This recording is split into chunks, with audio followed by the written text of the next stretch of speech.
Hello everyone, welcome to my YouTube channel Tricky Chemistry Basics by Suman Negi. Today I am going to teach you the GOC part E, in which we will study about hyperconjugation, definition, characteristics and many more things. So without wasting time, let's get started. तो आज हम पढ़ने जा रहे हैं hyper conjugation, जिसे हिंदी में हम अतिसंयुग्मन कहते हैं। एक बात जो मैं आपको पहले ही बता देना चाहती हूँ कि वीडियो लेंदी होने वाली है। रीज़न ये है कि मैंने एक बहुत ही ज़्यादा डिटेल्ड और डीप एक्सप्लेनेशन इसमें मैं देने जा रही हूँ, और साथ ही साथ में हिंदी स्टूडेंट्स को भी ये नोट्स प्रोवाइड करवा रही हूँ। इसलिए इस बार जो वीडियो है स्टूडेंट्स के रिक्वेस्ट पे मैंने हिंदी इंग्लिश दोनों में बनाई है, बट एक्सप्लेन हम वैसे ही करेंगे जैसे हम डेली करते हैं। और वीडियो लेंदी होने वाली है, इसलिए आपसे रिक्वेस्ट है कि अगर वीडियो लेंदी भी है तो आप वीडियो पूरी देखें, और पूरी देखेंगे तो मुझे पता है कि आज के बाद कोई डाउट नहीं रहेगा इस टॉपिक्स पे आपको। तो हाइपर कंजुगेशन जो है वो मेसोमेरिक इफेक्ट के बाद वाला ये वीडियो मैं आज पोस्ट कर रही हूँ। तो इसमें हम जो भी चीज़ें पढ़ रहे हैं उनको ध्यान से एक एक वर्ड ध्यान से सुनिएगा, और आपको ये वीडियो पसंद आई है तो लाइक करें और कमेंट भी करें। कोई क्वेश्चन में अगर आपको डाउट हो तो डेफिनेटली मैं उन क्वेश्चन को सॉल्व करके आपको बताऊंगी, या एक सेशन हम रखेंगे जिसमें मैं क्वेश्चन आंसर सॉल्व करवाऊंगी और करूंगी जो आपके डाउट होंगे। तो आपसे रिक्वेस्ट है कि प्लीज़ वीडियो को ज़्यादा से ज़्यादा शेयर करें ताकि हमें मोटिवेशन मिले, क्योंकि मैं देखती हूँ कि डेली वीडियोस में जितनी मैंने मेहनत की उतना एफर्ट मैं कर रही हूँ। इतनी लगभग जब मैं वीडियो बनाती हूँ तो 5 से 6 बुक्स 7 बुक्स से मैं कलेक्ट करके नोट्स बना रही हूँ, इंटरनेट्स की हेल्प ले रही हूँ, बट व्यूज़ उतने नहीं आ पा रहे हैं या आप लोग उतना ज़्यादा लाइक नहीं कर रहे हैं, तो फिर हम डीमोटिवेट होते हैं। तो आपसे रिक्वेस्ट है कि अगर आप वीडियो चाहते हैं तो प्लीज़ ज़्यादा से ज़्यादा फ्रेंड्स में शेयर करें। तो स्टार्ट करते हैं वीडियोस को। स्टार्ट करते हैं डेफिनेशन से। The interaction of sigma bonded electron CH with filled pi orbital or adjacent empty or partially filled orbitals is known as hyperconjugation। देखिए हाइपर कंजुगेशन जैसे कि नाम ही इंडिकेट कर रहा है कॉन्जुगेशन, लेकिन कैसा conjugation? Hyper, excessive. Hyper means होता है बहुत ज्यादा, एक्सटेंडेड, एक्सेसिव। कॉन्जुगेशन जनरली हम पढ़ते थे कि pi sigma pi, pi sigma carbocation, pi sigma lone pair, pi sigma free radical, pi sigma negative charge, ये इन्वॉल्व रहता है कॉन्जुगेशन में। लेकिन क्या कभी आपने सिग्मा बॉन्ड सुना कॉन्जुगेशन में? नहीं सुना। इसीलिए इसका नाम होता है हाइपर, एक्सेसिव, अधिक, एक लिमिट से ज्यादा conjugation. Conjugation generally pi bond में शो होता है, लेकिन यहाँ पर कॉन्जुगेशन शो होता है सिग्मा बॉन्ड में भी, इसलिए अलग टाइप का है, कॉन्जुगेशन से एक स्टेप आगे है, इसलिए इसको बोला जाता है हाइपर। हाइपर मीन्स ज्यादा कॉन्जुगेशन। तो हाइपर कॉन्जुगेशन एक ऐसा फिनोमिना है जिसमें सिग्मा बॉन्ड के इलेक्ट्रॉन जो होते हैं, सिग्मा बॉन्ड के इलेक्ट्रॉन, और वो कौन से सिग्मा बॉन्ड के इलेक्ट्रॉन है?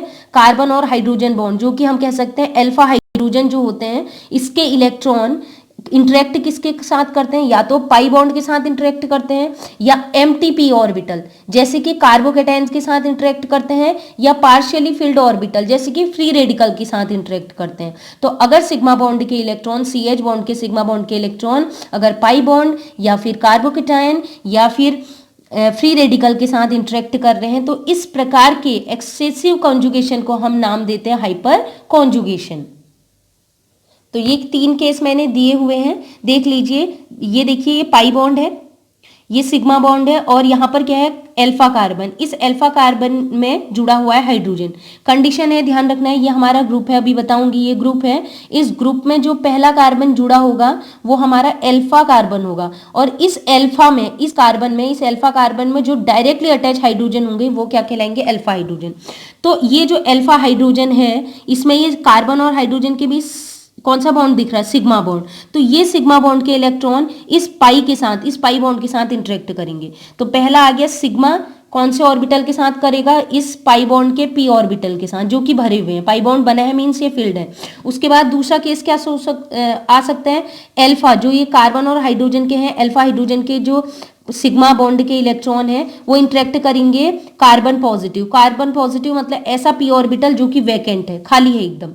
नेक्स्ट है तीसरा केस हो सकता है जो ये सिग्मा अल्फा हाइड्रोजन के ये जो सिग्मा बॉन्ड के इलेक्ट्रॉन है वो इंटरेक्ट करेंगे, क्या है, एक ही इलेक्ट्रॉन है, एक ऐसा पी ऑर्बिटल है जिसमें एक ही इलेक्ट्रॉन है, मींस क्या है, incomplete orbital, incomplete P orbital. ये तीन टाइप का कॉन्जुगेशन हम देखेंगे, तीन टाइप का कॉन्जुगेशन है, हाइपर कॉन्जुगेशन हम देखेंगे इसमें। कार्ब एनायन में अगर सी नेगेटिव हो तो हाइपर कॉन्जुगेशन नहीं होता, उसका रीजन होता है वो मैं लास्ट में बताऊंगी आपको, ध्यान रखिएगा। कार्ब एनायन में हाइपर कंजुगेशन नहीं होता है, बिल्कुल भी नहीं। अब हम बात करते हैं कि हाइपर कंजुगेशन का फिनोमिना आया कहाँ से, मतलब कैसे साइंटिस्ट के दिमाग में आया कि ये भी एक कंडीशन हो सकती है, कंजुगेशन को एक्सटेंड कर सकते हैं। तो इसकी हिस्ट्री के बारे में अगर बात करें, दो साइंटिस्ट थे, बेकर एंड नेथन, हिंदी में बेकर नाथन भी लिखा रहता है। वो क्या कर रहे थे, वो एक कंपाउंड है para alkyl substituted benzene bromide, ठीक है, उसकी साथ रिएक्शन करा रहे थे एनिलीन की। मैं आपको रिएक्शन करके दिखाती हूँ। तो वो रिएक्शन थी पैरा एल्किल बेंजिल आयोडाइड, इसकी रिएक्शन एनिलीन के साथ कर रहे थे एसीटोन की प्रेजेंस में। तो यहां पर बन गया है, ये कंपाउंड बन गया है। ये देखिए रीजन क्या है, देखिए कंपाउंड है जो हमने लिया है पैरा एल्किल बेंजिल आयोडाइड, ये आपको पता है ब्रेक होगा, आयोडीन बाहर निकल जाएगा और ये बन जाएगा कार्बोकेटायन। तो रीजन क्या है, ये रिएक्शन कब होगी, ये रिएक्शन तब होगी जब ये बनने वाला कार्बोकेटायन मोर स्टेबल होगा, ज्यादा से ज्यादा स्टेबल हो, क्योंकि स्टेबल चीज को अचीव करने के लिए जल्दी से जल्दी रिएक्ट करेगा और ब्रेक होके स्टेबल कंपाउंड बनाएगा। मींस इसकी रिएक्टिविटी ज्यादा कब होगी, जब इसके ब्रेक होने के बाद ये कार्बोकेटायन जो बन रहा है वो स्टेबल होगा। तो हमें देखना है इस कार्बोकेटायन को स्टेबल करने के लिए हम आर ग्रुप या क्या लगाएं। तो आर ग्रुप के लिए हमने इंडक्टिव इफेक्ट पढ़ा था कि आर ग्रुप कैसा होना चाहिए, जिसमें ज्यादा से ज्यादा आई ग्रुप लगे हो। तो अगर हम आर की जगह CH3 लगाएं, एक भी प्लस आई ग्रुप नहीं, अगर ये लगाएं तो 1 प्लस आई ग्रुप, ये लगाएं तो 2 प्लस आई ग्रुप, इसमें लगाएं तो 3 प्लस आई, तीन तीन लोग इलेक्ट्रॉन दे रहे हैं इसको। अगर आर की जगह ये ग्रुप लगा दूं तो तीन तीन लोग इलेक्ट्रॉन दे रहे हैं, तो इसका पॉजिटिव चार्ज कम हो जाएगा, मतलब ये क्या हो जाएगा, इसके पास इलेक्ट्रॉनों की अधिकता रिच हो जाएगा, तो ये स्टेबल हो जाएगा। तो इस वाले केस में अगर मैं ये लूं, ये वाला ग्रुप लगा दूं आर की जगह पर, ये आयन सबसे ज्यादा स्टेबल बनेगा और ये सबसे ज्यादा स्टेबल बनेगा, तो क्या माना जाएगा, इसकी रिएक्टिविटी सबसे ज्यादा है। तो अकॉर्डिंग टू इंडक्टिव इफेक्ट ये कहता है पैरा एल्किल बेंजीन आयोडाइड में अगर आर की जगह में 3 डिग्री वाला 3 डिग्री जिसमें 3 प्लस आई ग्रुप हो, 3 डिग्री वाला एल्किल ग्रुप अगर ये वाला ले लूं तो सबसे ज्यादा इसकी रिएक्टिविटी होगी। 2 डिग्री वाले की रिएक्टिविटी कम, 1 डिग्री वाले की और कम, और मिथाइल ग्रुप लगाऊंगी तो इसकी रिएक्टिविटी सबसे कम होगी। तो ध्यान रखना है इसकी रिएक्टिविटी सबसे ज्यादा, ये कहता है इंडक्टिव इफेक्ट। लेकिन जब बेकर नाथन इफेक्ट, जब बेकर नाथन ये एक्सपेरिमेंट कर रहे थे तो उन्होंने क्या किया, एक बार इस कंपाउंड में ये ग्रुप लगा के देखा, एक बार इस कंपाउंड में ये ग्रुप लगा के देखा, एक बार आर की जगह ये लगाया, एक बार आर की जगह ये लगाया। जब उन्होंने ये आर ग्रुप के अलग अलग कंपाउंड लगाए और इस एनिलीन से रिएक्ट कराया तो उन्होंने देखा कि सबसे रिएक्टिविटी, सबसे पहले कौन रिएक्ट कर रहा है, सबसे पहले रिएक्ट कर रहा है ये CH3, मतलब जस्ट रिवर्स। ये कह रहा है सबसे ज्यादा रिएक्टिव तब होगा जब ये वाला ग्रुप लगाओगे, ये वाला ग्रुप, इंडक्टिव इफेक्ट कह रहा है। लेकिन ये जो बेकर नाथन ने एक्सपेरिमेंट किया वो कह रहे हैं कि नहीं, जस्ट अपोजिट, इंडक्टिव इफेक्ट का जस्ट अपोजिट, ये वाला ज्यादा रिएक्टिव होगा। तो उन्होंने कहा जरूर इंडक्टिव इफेक्ट तो कहता था इसकी रिएक्टिविटी ज्यादा होनी चाहिए, लेकिन ये कह रहा है कि इसकी रिएक्टिविटी ज्यादा है, तो मतलब इसके पीछे जरूर कोई ऐसा इफेक्ट होगा जो इंडक्टिव इफेक्ट से ज्यादा पावरफुल है, जो प्रीडोमिनेट कर रहा है ओवर इंडक्टिव इफेक्ट। तो इसी की उन्होंने खोज की और एक नया वो निकाला, इफेक्ट निकाला, जिसे इन्होंने कहा हाइपर कॉन्जुगेशन। एक बार मैं इसे पढ़ देती हूँ, मैंने डिटेल में बता ही दिया है। इलेक्ट्रॉन रिलीजिंग इफेक्ट जनरली ये होता है, जैसे जैसे प्लस आई ग्रुप बढ़ता है इलेक्ट्रॉन डोनेटिंग टेंडेंसी बढ़ेगी, तो क्या होता है, कार्बोकेटायन को स्टेबिलिटी मिलती है। लेकिन ये नोटिस किया था बेकर और नाथन ने, जब वो किसकी रिएक्शन कर रहे थे, para alkyl substituted benzyl bromide की, और उन्होंने ये देखा कि ये जो एल्किल ग्रुप है, आर ग्रुप है, उसकी रिएक्टिविटी का ऑर्डर अभी बताया था इंडक्टिव इफेक्ट के जस्ट अपोजिट है। ठीक है, इंडक्टिव इफेक्ट कह रहा सबसे ज्यादा रिएक्टिव ये होगा, लेकिन एक्सपेरिमेंट से उनको पता चला सबसे ज्यादा रिएक्टिव ये है, जस्ट अपोजिट हो गया। वो कह रहा है इसकी रिएक्टिविटी ज्यादा होगी, बेकर नाथन कह रहे हैं एक्सपेरिमेंट से प्रूव कर रहे हैं कि ये इसकी रिएक्टिविटी ज्यादा होगी। तो उन्होंने अनुमान लगाया कि हाई रिएक्टिविटी ऑफ ये मिथाइल ग्रुप, ये सब्स्टिट्यूटेड एनालॉग है। उन्होंने एक्सप्लेन किया, उन्होंने कहा कि जरूर एक कोई इफेक्ट इसके पीछे छुपा है और उन्होंने प्रूव किया कि ये क्या है, हाइपर कॉन्जुगेशन। नेक्स्ट है रिक्वायरमेंट फॉर हाइपर कॉन्जुगेशन, मतलब कौन कंपाउंड होंगे जो हाइपर कॉन्जुगेशन शो करेंगे। फर्स्ट जो रिक्वायरमेंट है वो है the molecule should have sp2 hybridised carbon. Means जो कार्बन, जिस कार्बन की हम बात कर रहे हैं, जो ग्रुप हम कह सकते हैं, जो ग्रुप हमारा होगा वो sp2 संकरित होना चाहिए, sp2 हाइब्रिडाइज्ड होना ही चाहिए। ये मैंने ऐसे शो किया है कि ये तो अल्फा हाइड्रोजन होगा, इसको अभी मैं बता रही हूँ। इससे जुड़ा हुआ जो ग्रुप है, ये जो ग्रुप होगा, ये ग्रुप कैसा होना चाहिए, sp2। एक चीज मैं आपको बता देती हूँ, जो भी ग्रुप है, या वो डबल बॉन्ड वाला हो, कार्बोकेटाइन हो या फ्री रेडिकल हो, उसके जस्ट बगल वाला कार्बन, उससे अटैच्ड जो कार्बन है, पहला कार्बन, वो होता है अल्फा कार्बन, और उस अल्फा कार्बन में जुड़ा हुआ डायरेक्टली अटैच्ड एटम वो होगा हाइड्रोजन एटम, वो कहलाएगा अल्फा हाइड्रोजन। तो अब हम देखते हैं कि क्या sp2 हाइब्रिडाइज्ड कार्बन है या नहीं है इन एग्जाम्पल्स में। तो देखिएगा, पहली बात देखिए, आपको काउंट करना आता है। पाई बॉन्ड को हम कैलकुलेट, पाई बॉन्ड हाइब्रिडाइजेशन में पार्टिसिपेट नहीं करता, इसलिए पाई बॉन्ड को काउंट नहीं करेंगे। तो बाकी बॉन्ड काउंट करो। इस डबल बॉन्ड में एक सिग्मा और 2 हाइड्रोजन के साथ 2 सिंगल बॉन्ड हो गए, तो एक बॉन्ड ये, 2 बॉन्ड ये क्या हो जाएगा, 3 बॉन्ड sp2। इसकी बात करते हैं, यहाँ भी 1 2 और एक तीसरा हाइड्रोजन, तो ये भी क्या हो जाएगा, 3 में sp2। इस कार्बन की बात करें तो 1 2 3 4, 4 के 4 सिग्मा बॉन्ड, ये हो जाएगा sp3। यहाँ भी चेक कर लेते हैं, इस कार्बन में एक बॉन्ड ये और 2 हाइड्रोजन के साथ, तो क्या, sp2। इस कार्बन की बात करें, 3 हाइड्रोजन ये हैं और एक सिंगल बॉन्ड ये है, तो ये क्या हो जाएगा, sp3। यहाँ भी चेक करते हैं, देखिए फ्री रेडिकल को एक बॉन्ड नहीं गिनेंगे, वो बॉन्ड कंप्लीट नहीं है, ठीक है। तो एक बॉन्ड ये 2 हाइड्रोजन के साथ sp2। इसकी अगर बात करें इस कार्बन की, तो 1 2 और 2 हाइड्रोजन ये हो गया sp3। और इसकी भी बात करें तो sp3, मैं कैलकुलेट सारी कर दे रही हूँ। इसकी बात करते हैं, डबल बॉन्ड वाला ढूंढ रहे हैं ना, डबल बॉन्ड वाले ये ग्रुप है, तो इस कार्बन की अगर बात करें तो 1 2 3 4, ठीक है, 1 2 3 4। लेकिन इसमें पाई बॉन्ड को कैलकुलेट नहीं करते हैं, तो यहाँ पर क्या हो जाएगा, sp2 3 ही बॉन्ड बचे। और इस कार्बन को भी देखें, इस डबल बॉन्ड में ये भी तो है, यहाँ पर भी तो है कार्बन, तो यहाँ भी देखिए 1 2 3, 3 बॉन्ड तो होते नहीं, एक हाइड्रोजन भी होगा, 1 2 3 और पाई बॉन्ड को कैलकुलेट नहीं करेंगे, तो ये भी क्या हो जाएगा, sp2, ठीक है, sp2। और इस कार्बन की बात करें तो इसमें 4 सिंगल बॉन्ड है, 1 2 3 4, तो ये sp3 और इसके बाद वाला भी sp3। ऐसे इसको भी कैलकुलेट कर लेते हैं। यहाँ देखिए डबल बॉन्ड वाले को हमको देखा, तो यहाँ पर 1 2 3 बॉन्ड sp2, यहाँ भी देखिए 1 2 3 बॉन्ड sp2, हाइड्रोजन को मैं सीधे गिन ले रही हूँ। इसकी बात करें 3 बॉन्ड ये, एक बॉन्ड ये sp3। यहाँ बात करें 1 2 और 2 हाइड्रोजन, 4 4 मतलब sp3 और उसके बाद वाला भी sp3। और सिमिलरली यहाँ भी देखें तो ये हो जाएगा 1 2 3 4, पाई बॉन्ड को कैलकुलेट मत करना, तो 3 ही बॉन्ड बचे, तो sp2। और इस कार्बन की भी बात करें 1 2 3 और एक हाइड्रोजन होगा 4 तो 1 2 3 और पाई बॉन्ड को कैलकुलेट मत करना, ये हो गया sp2, ये हाइड्रोजन है, शो कर दिया। और इस कार्बन की बात करें 3 हाइड्रोजन ये है, 1 सिंगल बॉन्ड, तो ये हो जाएगा टोटल sp3, ठीक है। तो आप क्या कंडीशन क्या कह रहा है कि मॉलिक्यूल में कम से कम एक sp2 हाइब्रिडाइज है, sp2 कम से कम एक sp2, तो ये शो करेगा, sp2 है तो शो करेगा, ठीक है। पहली कंडीशन हमारी पूरी होगी। अब मूव करते हैं सेकंड कंडीशन में। सेकंड कंडीशन कहता है कि alpha carbon with respect to sp2 hybridised carbon should have at least 1 hydrogen. ये कह रहा है कि जो अभी हमने sp2 हाइब्रिडाइज्ड कार्बन देखी थी, उसके जस्ट बगल में, एडजेसेंट, बिल्कुल निकट में अल्फा कार्बन होना चाहिए, और उस अल्फा कार्बन में कम से कम मिनिमम एक हाइड्रोजन होना जरूरी है। तो जैसे कि देखिए इन्हीं में मैं आपको बता देती हूँ। सबसे पहले आपको चेक करना है अल्फा sp2 कार्बन।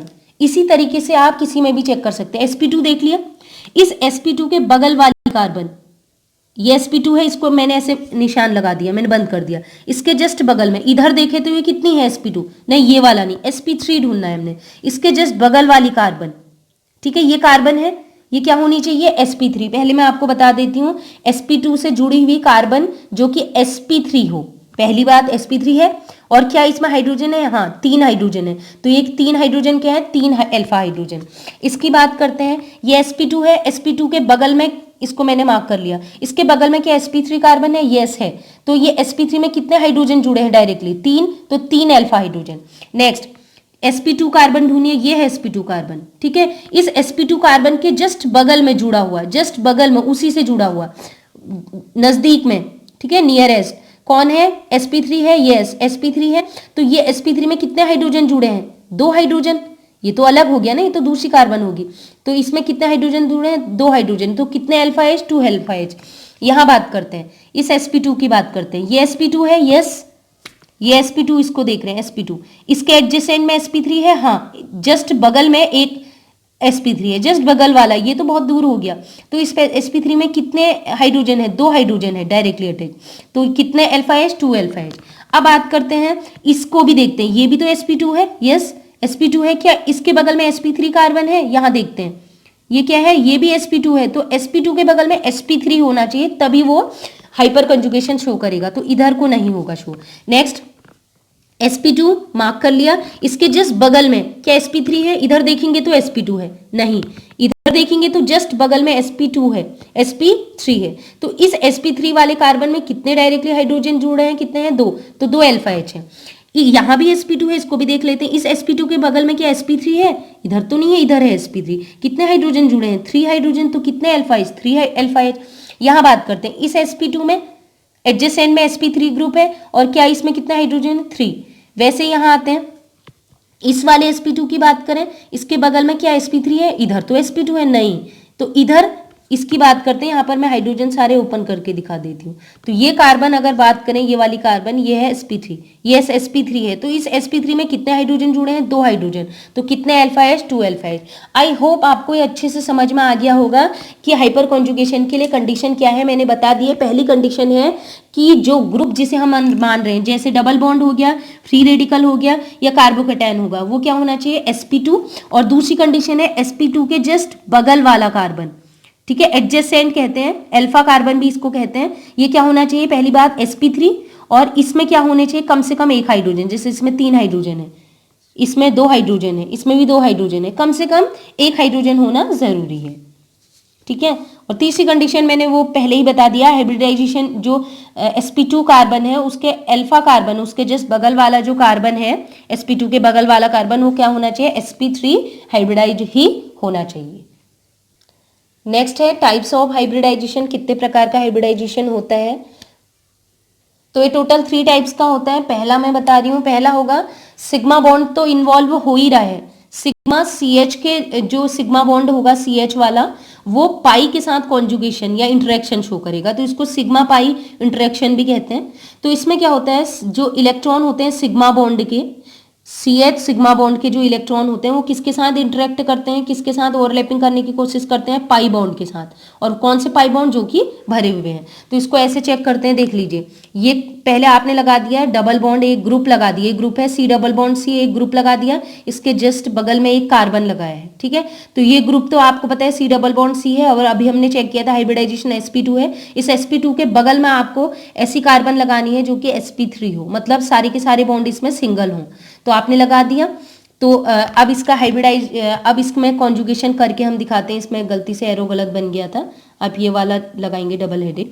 तो क्या होगा, ये जो sp3 का कोई एक हाइड्रोजन, 1 2 3 हाइड्रोजन है, कोई भी एक हाइड्रोजन अभी शो करने के लिए हाइड्रोजन निकलेगा। और इस बॉन्ड में कितने इलेक्ट्रॉन होते हैं, एक बॉन्ड में 2 इलेक्ट्रॉन होते हैं, तो ये 2 इलेक्ट्रॉन ये कहाँ दे देगा, यहाँ पर दे देगा, ठीक है, इन 2 कार्बन के बीच। तो ये हाइड्रोजन और कार्बन के बीच के जो इलेक्ट्रॉन है, हाइड्रोजन निकलेगा तो अपने 2 के 2 इलेक्ट्रॉन, मतलब एक हाइड्रोजन का एक कार्बन का, ये 2 इलेक्ट्रॉन यहाँ जाएंगे इन 2 कार्बन के बीच, इन 2 कार्बन के बीच आएंगे, तो इस कार्बन में कितने बॉन्ड हो जाएंगे, 1 2 3 4, और एक न्यू बॉन्ड आ रहा 5, तो 5 बॉन्ड तो हो नहीं सकते। ठीक उसी समय ये जो आगे वाले पाई बॉन्ड के इलेक्ट्रॉन है, वो आगे वाली कार्बन में शिफ्ट होंगे। ये ट्रिक मैंने रेजोनेंस में आपको पहले ही बता दी है, तो आप वहां जाके देखें, कॉन्जुगेशन में जाके देखें, ट्रिक्स में बार बार नहीं बताऊंगी। तो क्या हो जाएगा, यहां पर एक डबल बॉन्ड आ गया और ये बॉन्ड खिसक के आ गया नेगेटिव चार्ज। देखिए मैंने केवल एक हाइपर कंजुगेटिव स्ट्रक्चर बनाया है, क्योंकि इसमें sp3 वाली कार्बन में 3 हाइड्रोजन है, तो इसके टोटल 3 हाइपर कंजुगेटिंग स्ट्रक्चर और बनेंगे, 1 2 3, मतलब टोटल 3 बनेंगे यहाँ पर, ठीक है। तो मैं इसका ऑर्बिटल डायग्राम आपको दिखाने जा रही हूँ, तो आप देख सकते हैं इसके ऑर्बिटल डायग्राम कैसा है। ध्यान से सुनिए, देखिएगा sp2 ये क्या होता है, प्लेनर होता है, तो ये एक प्लेन में है। देखिए इस कार्बन का sp2 ऑर्बिटल जो पाई बॉन्ड बना रहा है, केवल वो वाला शो कर रही हूँ, और इस कार्बन का sp2 ऑर्बिटल जो कि पाई बॉन्ड बना रहा है, इसके पास एक इलेक्ट्रॉन, इसके पास एक इलेक्ट्रॉन, ये ओवरलैप कर रहे हैं, पैरेलली ओवरलैप कर रहे हैं, तो पाई बॉन्ड बन रहे हैं, ठीक है। लेकिन अगर इस कार्बन की बात करें, ये कार्बन sp3 हाइब्रिडाइज्ड है, तो ये एक प्लेन में नहीं होगा, इसीलिए मैंने थोड़ा सा इसको टिल्ट कर दिया। ये तो सेम प्लेन में है, इसको मैंने थोड़ा सा टिल्ट किया है, ये बॉन्ड को टिल्ट इसलिए किया है ताकि आपको ये डायग्राम में लगे कि ये क्या होगा, सेम प्लेन में नहीं, इस ऑर्बिटल, ये ऑर्बिटल सेम प्लेन में अभी नहीं है, पैरेलली अभी देखें तो सेम प्लेन में नहीं है, क्योंकि ये sp3 हाइब्रिडाइज है, ये sp2 है। अब होगा क्या, ये कार्बन, ये हाइड्रोजन की अगर बात करें, इस कार्बन के जो ऑर्बिटल हैं, वैसे sp3 होने की वजह से टेट्राहेड्रल होता है, वो मैं लास्ट में एक्सप्लेन इसको करूंगी। तो इसमें देख लीजिए कार्बन और हाइड्रोजन, कार्बन का p ऑर्बिटल हाइड्रोजन के s ऑर्बिटल से इंटरेक्ट कर रहा है, ठीक है, तो यहाँ पर बना है सिग्मा बॉन्ड। अब होगा क्या, अभी sp2 और इस sp2 के बीच अभी बॉन्ड बना था, अब होगा क्या, सिग्मा बॉन्ड के इलेक्ट्रॉन एक जगह पर लोकलाइज्ड है, एक जगह पर फिक्स है। आपने अभी तक नहीं सुना था कि सिग्मा बॉन्ड कभी मूव करते हैं। अब दो एटम के बीच इलेक्ट्रॉन है, दो एटम के बीच अगर इलेक्ट्रॉन है एक जगह पर है, तो उनके बीच रिपल्शन होगा, रिपल्शन होगा तो उनकी एनर्जी क्या हो जाएगी, बढ़ जाएगी, बढ़ जाएगी, तो ये मॉलिक्यूल क्या हो गया, अनस्टेबल हो गया, अनस्टेबल है ना। दो इलेक्ट्रॉन अगर बीचों बीच में रह रहे हैं, कहीं जा ही नहीं रहे, एक जगह पर फिक्स है, तो क्या उनके बीच रिपल्शन होगा, प्रतिकर्षण होगा, तो एनर्जी बढ़ जाएगी, तो मॉलिक्यूल कैसा हो जाएगा, अस्थायी या अनस्टेबल। तो स्टेबिलिटी को अचीव करने के लिए ये कह रहा है कि मैं भी मूव करूंगा यहां से, ताकि इलेक्ट्रॉन जब एक जगह से दूसरी जगह जाएंगे, मूव करेंगे, तभी तो स्टेबिलिटी लाएंगे, है ना।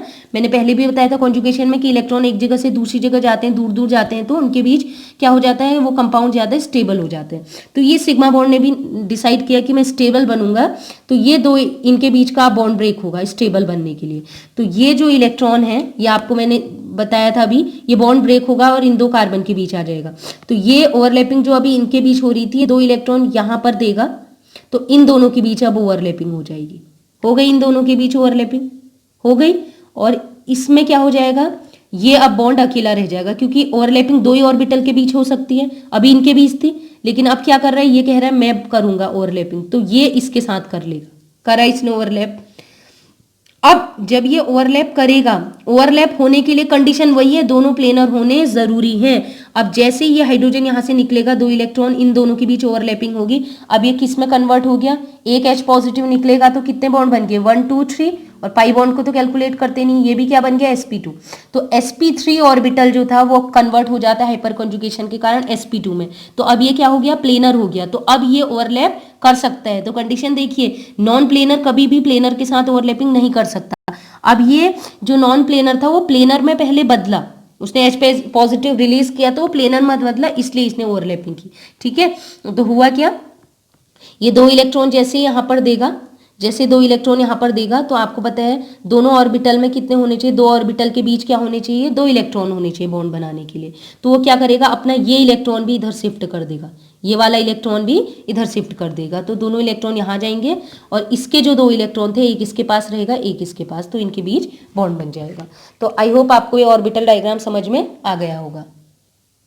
देखिए ये मैंने एकदम स्ट्रेट बनाया है sp3, ये एकदम स्ट्रेट नहीं होता, थोड़ा सा टिल्ट होता है, मैं अभी लास्ट में ही बताऊंगी इसे। नेक्स्ट है sigma CH vacant p orbital, इसको हम कह सकते हैं सिग्मा और कार्बोकेटाइन। वैकेंट p ऑर्बिटल मतलब रिक्त p ऑर्बिटल कह सकते हैं, खाली। खाली कब होता है, जब कार्बन पे पॉजिटिव चार्ज हो, मतलब पूरा कार्बन के पास एक ऑर्बिटल खाली होगा। तो इसमें क्या होता है, सिग्मा बॉन्ड के जो CH बॉन्ड के जो सिग्मा बॉन्ड के इलेक्ट्रॉन है, वो किसके साथ इंटरेक्ट करते हैं, किसके साथ डिलोकलाइज होते हैं, वो डिलोकलाइज होते हैं वैकेंट p ऑर्बिटल। कौन से ऑर्बिटल, वैकेंट p ऑर्बिटल, ये सॉरी मिस्टेक वाइज लिख दिया था, ये वैकेंट p ऑर्बिटल के साथ इंटरेक्ट करते हैं, ठीक है, खाली p ऑर्बिटल के साथ। तो देख लीजिए, खाली p ऑर्बिटल अगर हम कह रहे हैं तो समझ लीजिए कार्बोकेटाइन। तो ये कार्बोकेटाइन है, 1 2 3 बॉन्ड, तो sp2 हाइब्रिडाइज्ड है, इसके बगल में हमने पहले sp3 ढूंढा, तो इस sp3 में क्या हाइड्रोजन जुड़े हैं डायरेक्टली अटैच, यस 3 हाइड्रोजन जुड़े हैं, तो हम एक को शो करा सकते हैं, वही कंडीशन है। एक बॉन्ड में क्या है, 2 इलेक्ट्रॉन, हाइड्रोजन निकलेगा। अब ये sp2 है, ये sp3 है, कंडीशन वही है, इस बॉन्ड के इलेक्ट्रॉन एक जगह पर फिक्स हो रहे हैं, इनमें रिपल्शन हो रहा है, तो ये कह रहे हैं हम अनस्टेबल हैं, हमें भी स्टेबल बनना है, तो उन्होंने कहा H से निकलो और ये इलेक्ट्रॉन को एक जगह से दूसरी जगह मूव कराते हैं, ये इलेक्ट्रॉन यहाँ चले जाएंगे, तो यहाँ जाएंगे, यहाँ पर बॉन्ड बन जाएगा, बॉन्ड बन जाएगा, ठीक है, और ये H पॉजिटिव यहाँ से निकल जाएगा, H पॉजिटिव को यहाँ शो करेंगे। देखिए पहले वाले में भी इसको मैं भूल गई थी, H पॉजिटिव को शो कराना ही पड़ेगा, H पॉजिटिव बाहर नहीं निकलता है, इसी सिस्टम के अंदर रहेगा, बस बॉन्ड टूट चुका है लेकिन H पॉजिटिव यहीं पर रहेगा, इसी से अट्रैक्ट रहता है। देखिए पॉजिटिव नेगेटिव चार्ज है, ये अट्रैक्ट करता है ताकि ये यहीं रहे, ठीक है। अब हम बात करते हैं इसमें, ठीक है, तो ये बॉन्ड बन गया और जैसे ये बॉन्ड बनेगा इसका पॉजिटिव चार्ज खत्म हो जाएगा। अब कंडीशन क्या है, sp3 कार्बन था, जैसे ये बॉन्ड टूटा, यहाँ पर पाई बॉन्ड बना, अब ये क्या बन गया 1 2 3, मतलब ये क्या बन गया sp2। नॉन प्लेनर था, अब क्या हो गया प्लेनर, क्योंकि अगर इस प्लेनर के साथ इस नॉन प्लेनर ने ओवरलैपिंग करनी है, इस प्लेनर ने sp2 ने sp3 के साथ ओवरलैपिंग करनी है, तो कंडीशन है sp3 को भी इसकी तरह बनना पड़ेगा, और sp3 को इसकी तरह बनने के लिए sp3 को किस में बदलना पड़ेगा, sp2 में। ये दोनों प्लेनर होंगे तभी ओवरलैप कर सकते हैं। फॉर एग्जांपल ये मैंने शो कर रखा है, टिल्ट दिखाया, टिल्ट का मतलब ये दोनों एक प्लेन में अभी नहीं है, ये sp2 हाइब्रिडाइज्ड है और ये sp3 है, sp2 sp3 से कभी ओवरलैप नहीं कर सकता है।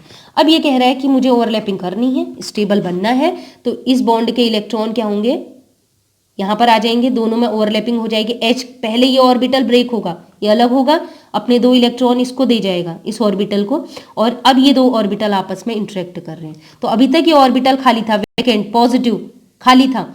अब क्या होगा, जैसे ये 2 इलेक्ट्रॉन यहाँ पर आएंगे तो एक इलेक्ट्रॉन यहाँ पहुंच जाएगा, एक इलेक्ट्रॉन आपस में बढ़ जाएंगे, एक इलेक्ट्रॉन यहाँ आ जाएगा, क्योंकि बॉन्ड बन रहा है, इन दोनों के बीच बॉन्ड बन रहा है और बॉन्ड के इलेक्ट्रॉन एक इसका रहेगा, तो एक इलेक्ट्रॉन इस ऑर्बिटल में, एक इलेक्ट्रॉन इस ऑर्बिटल में, इक्वली होते हैं, आपको पता है स्टेबलाइज करने के लिए। तो H पॉजिटिव भी यहीं रहेगा। तो अब ये क्या बन गया, पहले था sp3 अब बन गया sp2, ये तो sp2 ही है। अब प्लेनर कंडीशन आ गई, वो डायग्राम वैसे ही दिखाया, बस समझ लीजिए प्लेनरिटी में ही ये ओवरलैप करेगा। इस में जो आपको ये ऑरेंज कलर का दिख रहा है, ये ऑर्बिटल वैकेंट ऑर्बिटल है, और इधर जो कार्बन रोटेट कर रहा है सिंगल बॉन्ड का है, जिसमें 3 हाइड्रोजन अलग अलग बार जब रोटेट करेंगे तो उस ऑरेंज वाले कार्बोकेटायन वाले ऑर्बिटल p ऑर्बिटल के सामने आएंगे, लगभग पैरेलल होंगे। देखिए ये पैरेलल हो गया, ऐसे तीसरा वाला भी पैरेलल होगा, तो वो जिस समय पैरेलल होगा ये क्या करेंगे, ओवरलैप करेंगे। ओवरलैपिंग के बाद इलेक्ट्रॉनों का मूवमेंट किस प्रकार होता है, आप देख सकते हैं। नेक्स्ट है तीसरा लास्ट टाइप है sigma CH half field p orbital के साथ या इनकम्प्लीट p ऑर्बिटल के साथ, तो इसको sigma carbon free radical conjugation भी कहते हैं। इसमें क्या होता है, सिग्मा जो CH बॉन्ड के इलेक्ट्रॉन है, सिग्मा बॉन्ड के इलेक्ट्रॉन वो किसके साथ इंटरेक्ट करते हैं, इनकम्प्लीटली फील्ड, मतलब जिसमें p एक ऑर्बिटल में कितने मैक्सिमम इलेक्ट्रॉन होते हैं 2, लेकिन इसमें क्या होंगे, एक ही इलेक्ट्रॉन होंगे, ठीक है, इसी को कहेंगे फ्री रेडिकल के साथ इंटरेक्ट करता है। तो देखिएगा ये है फ्री रेडिकल, इसको हम ग्रुप मानेंगे, जैसे कार्बोकेटाइन को ग्रुप मानते हैं और C डबल बॉन्ड C को ग्रुप मानते हैं। तो ये फ्री रेडिकल वाला है sp2 हाइब्रिडाइज, 1 2 3 बॉन्ड है, sp2 है। इसके एडजेसेंट में क्या sp3 है, हाँ sp3 है। क्या इनमें हाइड्रोजन है, यस हाइड्रोजन है, तो इनका इंटरेक्शन होगा।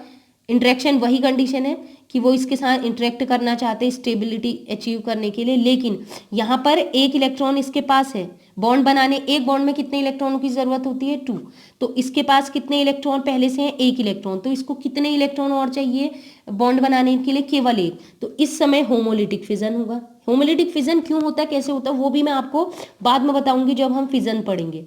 तो आपको पता है हाफ एरो से इसको दिखाते हैं, फिश हुक एरो इसे कहते हैं। एक बॉन्ड में 2 इलेक्ट्रॉन है, एक हाइड्रोजन लेके गया, एक कार्बन लेके गया, तो कार्बन का एक इलेक्ट्रॉन ये आया और इस वाले कार्बन का एक इलेक्ट्रॉन ये है, मिलेंगे तो बॉन्ड बन जाएगा। और ये H जो है वो निकला, लेकिन एक इलेक्ट्रॉन लेके निकला है। तो पहले ये क्या था, sp3 था, क्योंकि 1 2 3 4 बॉन्ड थे। अब क्या हो गया, sp2 क्यों हो गया, sp2 क्यों, 1 2 3 पाई बॉन्ड बड़ा है, इसमें भी 4 बॉन्ड अभी कंप्लीट है, लेकिन पाई बॉन्ड को हम गिनते नहीं है। 1 2 3 तो 3 में क्या हो जाएगा, sp2। तो ये हो गया हमारा सिग्मा इनकम्प्लीटली फील्ड या सिग्मा फ्री रेडिकल ओवरलैपिंग। तो यहाँ देख लीजिए ये sp2 कार्बन है, एक इस p ऑर्बिटल में एक इलेक्ट्रॉन आपको दिखाई दे रहा है ये वाला। अब उसके अलावा ये जो है sp3 कार्बन है, एकदम मैंने स्ट्रेट बना दिया, एकदम स्ट्रेट नहीं होता है, टिल्ट होता है, टेट्राहेड्रल होता है क्योंकि स्ट्रक्चर 109 डिग्री एंगल होता है इसमें। तो इसमें C ये कार्बन का जो p ऑर्बिटल है और हाइड्रोजन के बीच ओवरलैपिंग हुई है, लेकिन ये अनस्टेबल है क्योंकि इलेक्ट्रॉन एक जगह पर फिक्स है। अब ये इलेक्ट्रॉन एक जगह से दूसरी जगह मूव करना चाहते हैं, स्टेबल बनना चाहते हैं, तो स्टेबल बनने के लिए ये इलेक्ट्रॉन यहाँ से जंप करेंगे इस साइड की ओर। तो जंप करने के लिए कंडीशन क्या है, उसने कहा एक इलेक्ट्रॉन तो मेरे पास है ही, अगर मेरे साथ ओवरलैपिंग करनी है तो एक ही इलेक्ट्रॉन और चाहिए। तो क्या होगा, इसके पास तो दो थे, तो उन्होंने कहा एक इलेक्ट्रॉन हम ओवरलैपिंग में लेते हैं, एक इलेक्ट्रॉन हाइड्रोजन से बोला आप ले जाओ। तो हाइड्रोजन एक इलेक्ट्रॉन लेके चला गया, अलग हो गया, और यहाँ पर जो एक इलेक्ट्रॉन बचा और इसका एक इलेक्ट्रॉन, अब ये आपस में ओवरलैप करेंगे। और ओवरलैपिंग इसीलिए कर रहे हैं क्योंकि ये प्लेनर है, तो ये भी अब क्या होगा, हाइड्रोजन बॉन्ड तोड़ते ही ये भी क्या बन गया, प्लेनर बन गया, इसलिए। तो आप समझ गए होंगे कि क्या हो रहा है। अब हम पहले हम एग्जाम्पल लेते हैं एक, जो कि मैंने लिया है प्रोपीन, एक एग्जाम्पल लिया है हाइपर कंजुगेशन को समझाने के लिए, तो आपको बाकी भी समझ में आ जाएंगे। तो क्या होगा, देखिए ये है sp2 कार्बन, पहले आपने वही देखना है, ये sp2 कार्बन, इसके बगल वाली कार्बन ये sp3 कार्बन है, sp3 कार्बन, ठीक है। तो sp2 के बगल वाली कार्बन जो sp3 कार्बन है, उसका हाइड्रोजन जो है अल्फा हाइड्रोजन वो निकलेगा। क्या होगा, देखिए इस बॉन्ड में कितने इलेक्ट्रॉन है, 2 इलेक्ट्रॉन, ये H निकला, अपने बॉन्ड के दोनों इलेक्ट्रॉन जो कि एक कार्बन का एक हाइड्रोजन का है, दोनों आगे दे देगा, 2 कार्बन के बीच चला जाएगा। तो जैसे ही ये 2 कार्बन के बीच जाएगा, इस कार्बन में बॉन्ड कितने हो जाएंगे, 1 2 3 4 और एक न्यू बॉन्ड बन रहा 5। तो 5 बॉन्ड तो हो नहीं सकते, ठीक इसी टाइम पे एक बॉन्ड जो पाई बॉन्ड है टूट के आगे वाली कार्बन में चला जाएगा। तो नेक्स्ट ये बन जाएगा, H निकला है पॉजिटिव के रूप में, तो इसने बॉन्ड दिया, यहाँ पर बॉन्ड बन जाएगा, और ठीक इसी समय वैलेंसी को मेंटेन करने के लिए एक बॉन्ड टूट के कार्बन नेगेटिव बन जाएगा, कार्बन पे चला जाएगा। अब आपको करना क्या है, जैसे आपने ये H पॉजिटिव निकाला एक बार, तो आप सोचिए एक बार आपने ये H पॉजिटिव ये वाला बॉन्ड ब्रेक कर दिया। अगर आप ये वाला बॉन्ड ब्रेक नहीं करते तो कौन सा वाला बॉन्ड ब्रेक हो सकता है, ये वाला हाइड्रोजन भी तो हो सकता था। तो ये वाला हाइड्रोजन ब्रेक होता तो H पॉजिटिव यहाँ पर आएगा, तो मैंने ये दिखा दिया। बाकी 2 बॉन्ड को ऐसे लगाएंगे। आपको क्या करना है, केवल यहाँ जो चेंज किया है आगे वो ऐसे ही रहेगा। एक बार जितने अल्फा H है, एक बार इसको H पॉजिटिव के रूप में दिखा दो, एक बार इस वाले को अल्फा H को H पॉजिटिव के रूप में दिखा दो, बाकी 2 बॉन्ड वैसे ही रहेंगे, और एक बार तीसरे वाले को H पॉजिटिव के रूप में दिखाते हैं। जो अल्फा H है, 3 अल्फा H है ना, और तो कोई अल्फा H नहीं है, तो ये 3 अल्फा H हैं जो कि sp3 से जुड़े हैं, sp3 से जुड़े हैं। केवल उन्हीं को आपने क्या करना है, एक एक तीनों रेजोनेटिंग स्ट्रक्चर में या तीनों हाइपर कंजुगेटिव स्ट्रक्चर में H पॉजिटिव अलग करके दिखाना है। रीजन ये होता है H पॉजिटिव को अलग करके दिखाया है क्योंकि सिग्मा बॉन्ड ब्रेक हुआ है, बॉन्ड 2 ब्रेक हुआ है, इसलिए दिखाया। लेकिन H पॉजिटिव बाहर नहीं निकलेगा, इस रिएक्शन मिक्सचर में ही रहेगा, तो इसलिए इस H पॉजिटिव को दिखाना जरूरी होता है।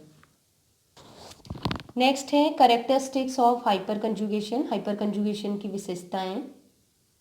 फर्स्ट है, it is also known as Baker Nathan effect, sigma pi conjugation, no bond resonance. ये बताने वाली कोई चीज नहीं है, इसको हम Baker Nathan effect, sigma pi conjugation, no bond resonance नाम से भी जानते हैं। Next, it shows extended conjugation because in hyper conjugation sigma orbital CH और CX के take part in conjugation. CX वाला केस हम नेक्स्ट वीडियो में पढ़ेंगे जिसमें रिवर्स कॉन्जुगेशन बताऊंगी, हाइपर कॉन्जुगेशन बताऊंगी। बस अभी आप देखिए कि इसे एक्सटेंडेड कॉन्जुगेशन भी कहते हैं। इसका नाम जो है हाइपर कॉन्जुगेशन, उसका मतलब होता है एक्सेसिव कॉन्जुगेशन या फिर एक्सटेंडेड कॉन्जुगेशन, क्योंकि अभी तक जो कॉन्जुगेशन में हमने पढ़ा था उसमें पाई सिग्मा लोन पेयर यही केस पढ़े हुए थे, कुछ बताए थे मैंने। लेकिन सिग्मा बॉन्ड की कभी बात नहीं हुई थी कि सिग्मा बॉन्ड कभी मूव नहीं करेगा क्योंकि वो स्ट्रॉन्ग बॉन्ड है। लेकिन कॉन्जुगेशन को बढ़ाने के लिए, स्टेबिलिटी को बढ़ाने के लिए ये क्या करते हैं, सिग्मा बॉन्ड के इलेक्ट्रॉन भी मूव कर रहे हैं, सिग्मा बॉन्ड के इलेक्ट्रॉन भी कॉन्जुगेशन में पार्टिसिपेट कर रही है। ये देखिए सिग्मा बॉन्ड भी कॉन्जुगेट कर रहे हैं, बॉन्ड यहाँ से यहाँ मूव कर रहे हैं। कॉन्जुगेशन मतलब इलेक्ट्रॉनों का डिलोक्युलाइजेशन। इस सिग्मा बॉन्ड के इलेक्ट्रॉन यहाँ जा रहे हैं, ये पाई बॉन्ड वाले आगे जा रहे हैं, तो कॉन्जुगेशन हो रहा है ना, रेजोनेटिंग स्ट्रक्चर बन रहे हैं। तो स्टेबिलिटी अचीव करने के लिए, स्टेबिलिटी प्राप्त करने के लिए, स्थायित्व प्राप्त करने के लिए सिग्मा बॉन्ड के इलेक्ट्रॉन भी मूव कर रहे हैं, एक से दूसरे जगह मूव कर रहे हैं, जा रहे हैं, इसलिए इसे हम कहेंगे एक्सटेंडेड या बहुत ज्यादा अधिक। नेक्स्ट है, इट इज परमानेंट इफेक्ट। अब इसे तो कहने की बात ही नहीं है। देखिएगा इस कंपाउंड की अगर बात करें, क्या मैंने बाहर से कोई रिएजेंट लिया कि बाहर से मैं रिएजेंट लूंगी तब ये रिएक्शन, तब ये H टूटेगा और बॉन्ड आगे मूव करेगा, क्या ऐसा हुआ? नहीं। ये कंपाउंड में आप चाहे रिएजेंट बाहर से लो ना लो, उससे कोई मतलब नहीं है। मतलब अगर ये कंपाउंड है, अल्फा हाइड्रोजन है, तो डेफिनेटली वो सिग्मा बॉन्ड कॉन्जुगेशन में पार्टिसिपेट करेगा ही करेगा। मीन्स ये परमानेंट है, किसी बाहर से भी रिएजेंट की जरूरत नहीं रहती, हमेशा होगा ही होगा इस कंपाउंड में। Next point, it gives more than one hyper conjugative structure. आसान सी बात है, जब हम जितने अल्फा एच होंगे, जितने अल्फा हाइड्रोजन होंगे, उतने हाइपर कॉन्जुगेटिव स्ट्रक्चर बनेंगे। जैसे ये कंपाउंड है, कार्बोकेटाइन है, उसके बगल वाला कार्बन है, ठीक है, ये कार्बोकेटाइन है sp2 हाइब्रिडाइज्ड, उसके बगल वाला कार्बन जस्ट ये है, ये sp3 है, ठीक है। जस्ट बगल वाले का sp3 देखो, ये देखा, इस कार्बन में हाइड्रोजन कितने हैं? इस कार्बन में 2 हाइड्रोजन है, तो 2 हाइड्रोजन है तो 2 रेजोनेटिंग स्ट्रक्चर बन जाएंगी। मतलब इसको मिला के 3 है, लेकिन वैसे कितने बनेंगे? एक बार इस H को बाहर निकाल देंगे, एक बार इस H को, तो ट्रू रेजोनेटिंग स्ट्रक्चर बन गई हैं इसमें टोटल 3। तो ये कह रहा है किसी भी कंपाउंड में अगर एक अल्फा हाइड्रोजन भी है तो 2 तो बनेंगी ही बनेंगी ना, एक तो ओरिजिनल होगा और एक और बन जाएगा। 2 अल्फा हाइड्रोजन है तो 1 2 3 टोटल 3 रेजोनेटिंग स्ट्रक्चर बन गई, 3 हाइपर कंजुगेटिव स्ट्रक्चर। तो एक से ज्यादा बननी है इसमें। Next point, it is also known as, sorry इसमें नोन लिखना मैं भूल गई, it is also known as no bond resonance. It is because the bond between alpha carbon and hydrogen is broken. इसमें अभी मैंने बताया था, इसको नो बॉन्ड रेजोनेंस कहते हैं। रेजोनेंस मतलब जिसमें इलेक्ट्रॉन मूव कर रहे हैं, एक से ज्यादा स्ट्रक्चर बन रहे हैं। क्या इलेक्ट्रॉन मूव कर रहे हैं? ये H निकला, यहाँ पर इस बॉन्ड के इलेक्ट्रॉन यहाँ गए, यस, इलेक्ट्रॉन मूव कर रहे हैं। क्या एक से ज्यादा स्ट्रक्चर बने? यस, एक से ज्यादा स्ट्रक्चर बन रहे हैं। तो रेजोनेंस की कंडीशन फॉलो कर दी, तो रेजोनेंस की कंडीशन तो फॉलो कर दी, लेकिन यहाँ पर क्या हो गया? बॉन्ड भी ब्रोक हो गया। कार्बन और हाइड्रोजन के बीच जो बॉन्ड बना था सिग्मा बॉन्ड, वो टूट चुका है अब, इसलिए इसमें बॉन्ड ब्रेक हो रहा है, इसलिए नो बॉन्ड, बॉन्ड गायब हो चुका है। नो बॉन्ड और रेजोनेंस भी, इसलिए इसको कहते हैं नो बॉन्ड रेजोनेंस या बंध रहित अनुनाद। नेक्स्ट है, in this effect sp3 hybridised carbon converted into sp2 hybridised carbon. इतनी देर से मैं आपको वही बता रही हूँ। देखिए, ये एक रेजोनेटिंग स्ट्रक्चर है, sp2 कार्बन, इसके एडजेसेंट वाला sp3 में 3 हाइड्रोजन लगे हैं, अल्फा हाइड्रोजन हैं, अल्फा कार्बन में 3 अल्फा हाइड्रोजन है, तो ये हाइपर कंजुगेशन शो करेगा। तो इसका अभी अगर हम देखें हाइब्रिडाइजेशन कितना है, जो अल्फा एट जहाँ जुड़े हुए हैं वो है 1 और 3 हाइड्रोजन ही हो गए, 3 और 1, 3 एंड 1, 4 बॉन्ड है, 4 बॉन्ड मतलब sp3। अब एक हाइड्रोजन अगर यहाँ से निकल जाए तो कितने बॉन्ड बचेंगे? 2 हाइड्रोजन, 1 सिग्मा बॉन्ड, ठीक है, तो 2 बॉन्ड और 3, टोटल 3 बॉन्ड। 3 बॉन्ड में हाइब्रिडाइजेशन क्या होता है? sp2। तो इस वाले केस में हाइपर कॉन्जुगेशन के कारण sp3 हाइब्रिडाइज्ड जो अल्फा कार्बन होगा वो किस में कन्वर्ट हो जाएगा? sp2 हाइब्रिडाइज्ड अल्फा कार्बन में। Next, H positive is not free in all hyperconjugative structures. So alpha hydrogen of hyperconjugative structure are not acidic in nature. ये बहुत ज़्यादा इंपॉर्टेंट पॉइंट है, इसको आप समझ लीजिए। देखिए, जितने भी हम हाइपर कंजुगेटिव स्ट्रक्चर बना रहे हैं, आप इसी को देख लीजिए, ये हाइपर कंजुगेटिव स्ट्रक्चर बनाए, जब ये H निकल गया था तो इसको दिखाने की क्या जरूरत थी? अब बॉन्ड तो है ही नहीं इनके बीच, तो दिखाने की क्या जरूरत है? जरूरत है। अगर ये H हाइड्रोजन निकला पॉजिटिव के रूप में, अगर ये इस रिएक्शन मिक्सचर से बाहर निकल जाए, तो हमने पढ़ा था एसिड किसे कहते हैं? कोई भी कंपाउंड अगर H पॉजिटिव रिलीज कर दे, बाहर परमानेंटली बाहर निकल जाए, उससे उस जो रिमेनिंग कंपाउंड जो बच रहा है कंपाउंड, उससे कोई मतलब ही ना हो, H पॉजिटिव हमेशा के लिए निकल जाए, तो वो क्या कहलाएगा? एसिड कहलाएगा। लेकिन यहाँ पर क्या हो रहा है? H अगर निकल रहा है तो H पॉजिटिव अभी भी इस कंपाउंड के कांटेक्ट में है, अट्रैक्ट हो रहा है इस कंपाउंड के द्वारा, क्योंकि इसी का ये पार्ट है ना, इसी कंपाउंड का ये पार्ट है, ये H पॉजिटिव को जाने ही नहीं दे रहा है। तो बॉन्ड टूट चुका है, लेकिन फिर भी ये कंपाउंड इसको अट्रैक्ट कर रहा है, इसका मतलब है ये एसिडिक हाइड्रोजन नहीं है, क्योंकि एसिडिक हाइड्रोजन होता है तो H पॉजिटिव हमेशा के लिए बाहर निकल जाता है, इस कंपाउंड के साथ कोई कांटेक्ट नहीं रहता। इसीलिए कह रहा है H पॉजिटिव क्या होता है? जितने भी हाइपर कंजुगेटिव स्ट्रक्चर है हम लिखते हैं, ड्रॉ करते हैं, इसका रीजन है कि H पॉजिटिव उस कंपाउंड के, जो कंपाउंड है पेरेंट कंपाउंड, उसके कांटेक्ट में ही रहेगा, और कांटेक्ट में ही रहेगा तो वो एसिडिक नहीं शो करेगा, मतलब एसिडिक नेचर का नहीं होगा वो हाइड्रोजन। ऐसा कोई क्वेश्चन पूछा जा सकता है, जो अल्फा हाइड्रोजन होते हैं हाइपर कंजुगेटिव स्ट्रक्चर में, वो H पॉजिटिव रिलीज हो रहा है तो एसिडिक होगा? नहीं होगा वो एसिडिक, क्योंकि वो बाहर निकला ही नहीं। Next most important point, number of hyper conjugative structure, यही कंफ्यूजन रहती है, मैं आपको कुछ बताना चाहती हूँ, उसमें क्वेश्चन भी आए हैं। Number of hyper conjugative structure, तो ये होता है number of alpha hydrogen plus 1। अगर 1 अल्फा हाइड्रोजन है तो 2 रेजोनेटिंग स्ट्रक्चर बनेंगे, 2 अल्फा हाइड्रोजन है तो 3 रेजोनेटिंग स्ट्रक्चर बनेंगे, 3 अल्फा हाइड्रोजन है तो 4 रेजोनेटिंग स्ट्रक्चर बनेंगे, है ना। हाइपर कंजुगेटिव स्ट्रक्चर भी कहते हैं, रेजोनेटिंग स्ट्रक्चर भी कहते हैं, ठीक है।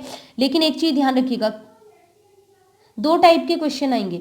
एक तो आपसे पूछा जाएगा number of hyper conjugation, total hyper conjugative structure. जब वो टोटल हाइपर कंजुगेटिव स्ट्रक्चर रहेगा तो ओरिजिनल मॉलिक्यूल जिसमें हाइड्रोजन जुड़ा हुआ है उसको भी आप इंक्लूड करेंगे, तो 1 2 3 टोटल 3 रेजोनेटिंग स्ट्रक्चर। लेकिन अगर वो पूछता है number of no bond resonating structure, क्या बोला, number of no bond resonating structure. No bond resonating structure मतलब वो रेजोनेटिंग स्ट्रक्चर जिसमें H पॉजिटिव टूट चुका है। तो कितने स्ट्रक्चर में H पॉजिटिव, देखिए रीजन क्या है। देखिए कंपाउंड है जो हमने लिया है पैरा एल्किल बेंजील आयोडाइड, ये आपको पता है ब्रेक होगा, आयोडीन बाहर निकल जाएगा और ये बन जाएगा कार्बोकेटायन। तो रीजन क्या है, ये रिएक्शन कब होगी, ये रिएक्शन तब होगी जब ये बनने वाला कार्बोकेटायन मोर स्टेबल होगा, ज्यादा से ज्यादा स्टेबल हो, क्योंकि स्टेबल चीज को अचीव करने के लिए जल्दी से जल्दी रिएक्ट करेगा और ब्रेक होके स्टेबल कंपाउंड बनाएगा। मींस इसकी रिएक्टिविटी ज्यादा कब होगी, जब इसके ब्रेक होने के बाद ये कार्बोकेटायन जो बन रहा है वो स्टेबल होगा। तो हमें देखना है इस कार्बोकेटायन को स्टेबल करने के लिए हम आर ग्रुप या क्या लगाएं। तो आर ग्रुप के लिए हमने इंडक्टिव इफेक्ट पढ़ा था कि आर ग्रुप कैसा होना चाहिए, जिसमें ज्यादा से ज्यादा आई ग्रुप लगे हो। तो अगर हम आर की जगह CH3 लगाएं, एक भी प्लस आई ग्रुप नहीं, अगर ये लगाएं तो 1 प्लस आई ग्रुप, ये लगाएं तो 2 प्लस आई ग्रुप, इसमें लगाएं तो 3 प्लस आई, 3 लोग इलेक्ट्रॉन दे रहे हैं इसको। अगर आर की जगह ये ग्रुप लगा दूं तो 3 लोग इलेक्ट्रॉन दे रहे हैं, तो इसका पॉजिटिव चार्ज कम हो जाएगा, मतलब ये क्या हो जाएगा, इसके पास इलेक्ट्रॉनों की अधिकता रिच हो जाएगा, तो ये स्टेबल हो जाएगा। तो इस वाले केस में अगर मैं ये लूं, ये वाला ग्रुप लगा दूं आर की जगह पर, ये आयन सबसे ज्यादा स्टेबल बनेगा और ये सबसे ज्यादा स्टेबल बनेगा, तो क्या माना जाएगा, इसकी रिएक्टिविटी सबसे ज्यादा है। तो अकॉर्डिंग टू इंडक्टिव इफेक्ट ये कहता है पैरा एल्किल बेंजीन आयोडाइड में अगर आर की जगह में 3 डिग्री वाला 3 डिग्री जिसमें 3 प्लस आई ग्रुप हो, 3 डिग्री वाला एल्किल ग्रुप अगर ये वाला ले लूं तो सबसे ज्यादा इसकी रिएक्टिविटी होगी। 2 डिग्री वाले की रिएक्टिविटी कम, 1 डिग्री वाले की और कम, और मिथाइल ग्रुप लगाऊंगी तो इसकी रिएक्टिविटी सबसे कम होगी। तो ध्यान रखना है इसकी रिएक्टिविटी सबसे ज्यादा, ये कहता है इंडक्टिव इफेक्ट। लेकिन जब बेकर नाथन इफेक्ट, जब बेकर नाथन ये एक्सपेरिमेंट कर रहे थे तो उन्होंने क्या किया, एक बार इस कंपाउंड में ये ग्रुप लगा के देखा, एक बार इस कंपाउंड में ये ग्रुप लगा के देखा, एक बार आर की जगह ये लगाया, एक बार आर की जगह ये लगाया। जब उन्होंने ये आर ग्रुप के अलग अलग कंपाउंड लगाए और इस एनिलीन से रिएक्ट कराया तो उन्होंने देखा कि सबसे रिएक्टिविटी, सबसे पहले कौन रिएक्ट कर रहा है, सबसे पहले रिएक्ट कर रहा है ये CH3, मतलब जस्ट रिवर्स। ये कह रहा है सबसे ज्यादा रिएक्टिव तब होगा जब ये वाला ग्रुप लगाओगे, ये वाला ग्रुप, इंडक्टिव इफेक्ट कह रहा है। लेकिन ये जो बेकर नाथन ने एक्सपेरिमेंट किया वो कह रहे हैं कि नहीं, जस्ट अपोजिट, इंडक्टिव इफेक्ट का जस्ट अपोजिट, ये वाला ज्यादा रिएक्टिव होगा। तो उन्होंने कहा जरूर इंडक्टिव इफेक्ट तो कहता था इसकी रिएक्टिविटी ज्यादा होनी चाहिए, लेकिन ये कह रहा है कि इसकी रिएक्टिविटी ज्यादा है, तो मतलब इसके पीछे जरूर कोई ऐसा इफेक्ट होगा जो इंडक्टिव इफेक्ट से ज्यादा पावरफुल है, जो प्रीडोमिनेट कर रहा है ओवर इंडक्टिव इफेक्ट। तो इसी की उन्होंने खोज की और एक नया वो निकाला, इफेक्ट निकाला, जिसे उन्होंने कहा हाइपर कॉन्जुगेशन। एक बार मैं इसे पढ़ देती हूँ, मैंने डिटेल में बता ही दिया है। इलेक्ट्रॉन रिलीजिंग इफेक्ट जनरली ये होता है, जैसे जैसे प्लस आई ग्रुप बढ़ता है इलेक्ट्रॉन डोनेटिंग टेंडेंसी बढ़ेगी, तो क्या होता है, कार्बोकेटायन को स्टेबिलिटी मिलती है। लेकिन ये नोटिस किया था बेकर और नाथन ने, जब वो किसकी रिएक्शन कर रहे थे, para alkyl substituted benzyl bromide की, और उन्होंने ये देखा कि ये जो एल्किल ग्रुप है, आर ग्रुप है, उसकी रिएक्टिविटी का ऑर्डर अभी बताया था इंडक्टिव इफेक्ट के जस्ट अपोजिट है। ठीक है, इंडक्टिव इफेक्ट कह रहा सबसे ज्यादा रिएक्टिव ये होगा, लेकिन एक्सपेरिमेंट से उनको पता चला सबसे ज्यादा रिएक्टिव ये है, जस्ट अपोजिट हो गया। वो कह रहा है इसकी रिएक्टिविटी ज्यादा होगी, बेकर नाथन कह रहे हैं एक्सपेरिमेंट से प्रूव कर रहे हैं कि ये इसकी रिएक्टिविटी ज्यादा होगी।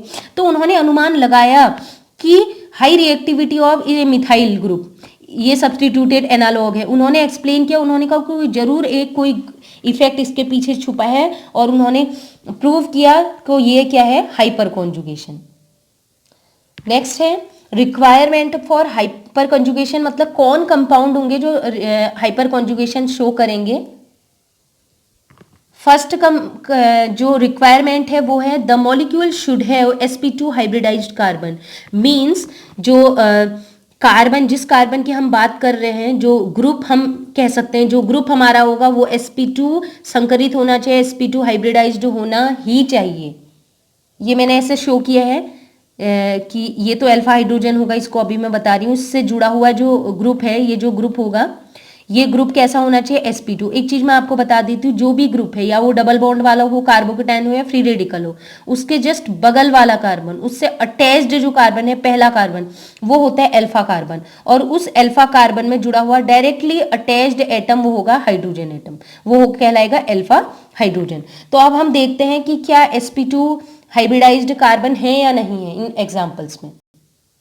तो देखिएगा, पहली बात देखिए, आपको काउंट करना आता है। पाई बॉन्ड को हम पाई बॉन्ड हाइब्रिडाइजेशन में पार्टिसिपेट नहीं करता, इसलिए पाई बॉन्ड को काउंट नहीं करेंगे। तो बाकी बॉन्ड काउंट करो। इस डबल बॉन्ड में एक सिग्मा और 2 हाइड्रोजन के साथ 2 सिंगल बॉन्ड हो गए, तो एक बॉन्ड ये, 2 बॉन्ड ये क्या हो जाएगा, 3 बॉन्ड sp2। इसकी बात करते हैं, यहाँ भी 1 2 और एक तीसरा हाइड्रोजन, तो ये भी क्या हो जाएगा, 3 में sp2। इस कार्बन की बात करें तो 1 2 3 4, 4 के 4 सिग्मा बॉन्ड, ये हो जाएगा sp3। यहाँ भी चेक कर लेते हैं, इस कार्बन में एक बॉन्ड ये और 2 हाइड्रोजन के साथ, तो क्या sp2। इस कार्बन की बात करें, 3 हाइड्रोजन ये हैं और एक सिंगल बॉन्ड ये है, तो ये क्या हो जाएगा, sp3। यहाँ भी चेक करते हैं, देखिए फ्री रेडिकल को एक बॉन्ड नहीं गिनेंगे, वो बॉन्ड कंप्लीट नहीं है, ठीक है। तो एक बॉन्ड ये 2 हाइड्रोजन के साथ sp2। इसकी अगर बात करें इस कार्बन की, तो 1 2 और 2 हाइड्रोजन ये हो गया sp3। और इसकी भी बात करें तो sp3, मैं कैलकुलेट सारी कर दे रही हूँ। इसकी बात करते हैं, डबल बॉन्ड वाला ढूंढ रहे हैं ना, डबल बॉन्ड वाले ये ग्रुप है। तो इस कार्बन की अगर बात करें तो 1 2 3 4, ठीक है, 1 2 3 4। लेकिन इसमें पाई बॉन्ड को कैलकुलेट नहीं करते हैं, तो यहाँ पर क्या हो जाएगा, sp2 3 ही बॉन्ड बचे। और इस कार्बन को भी देखें, इस डबल बॉन्ड में ये भी तो है, यहाँ पर भी तो है कार्बन, तो यहाँ भी देखिए 1 2 3, 3 बॉन्ड तो होते नहीं, एक हाइड्रोजन भी होगा।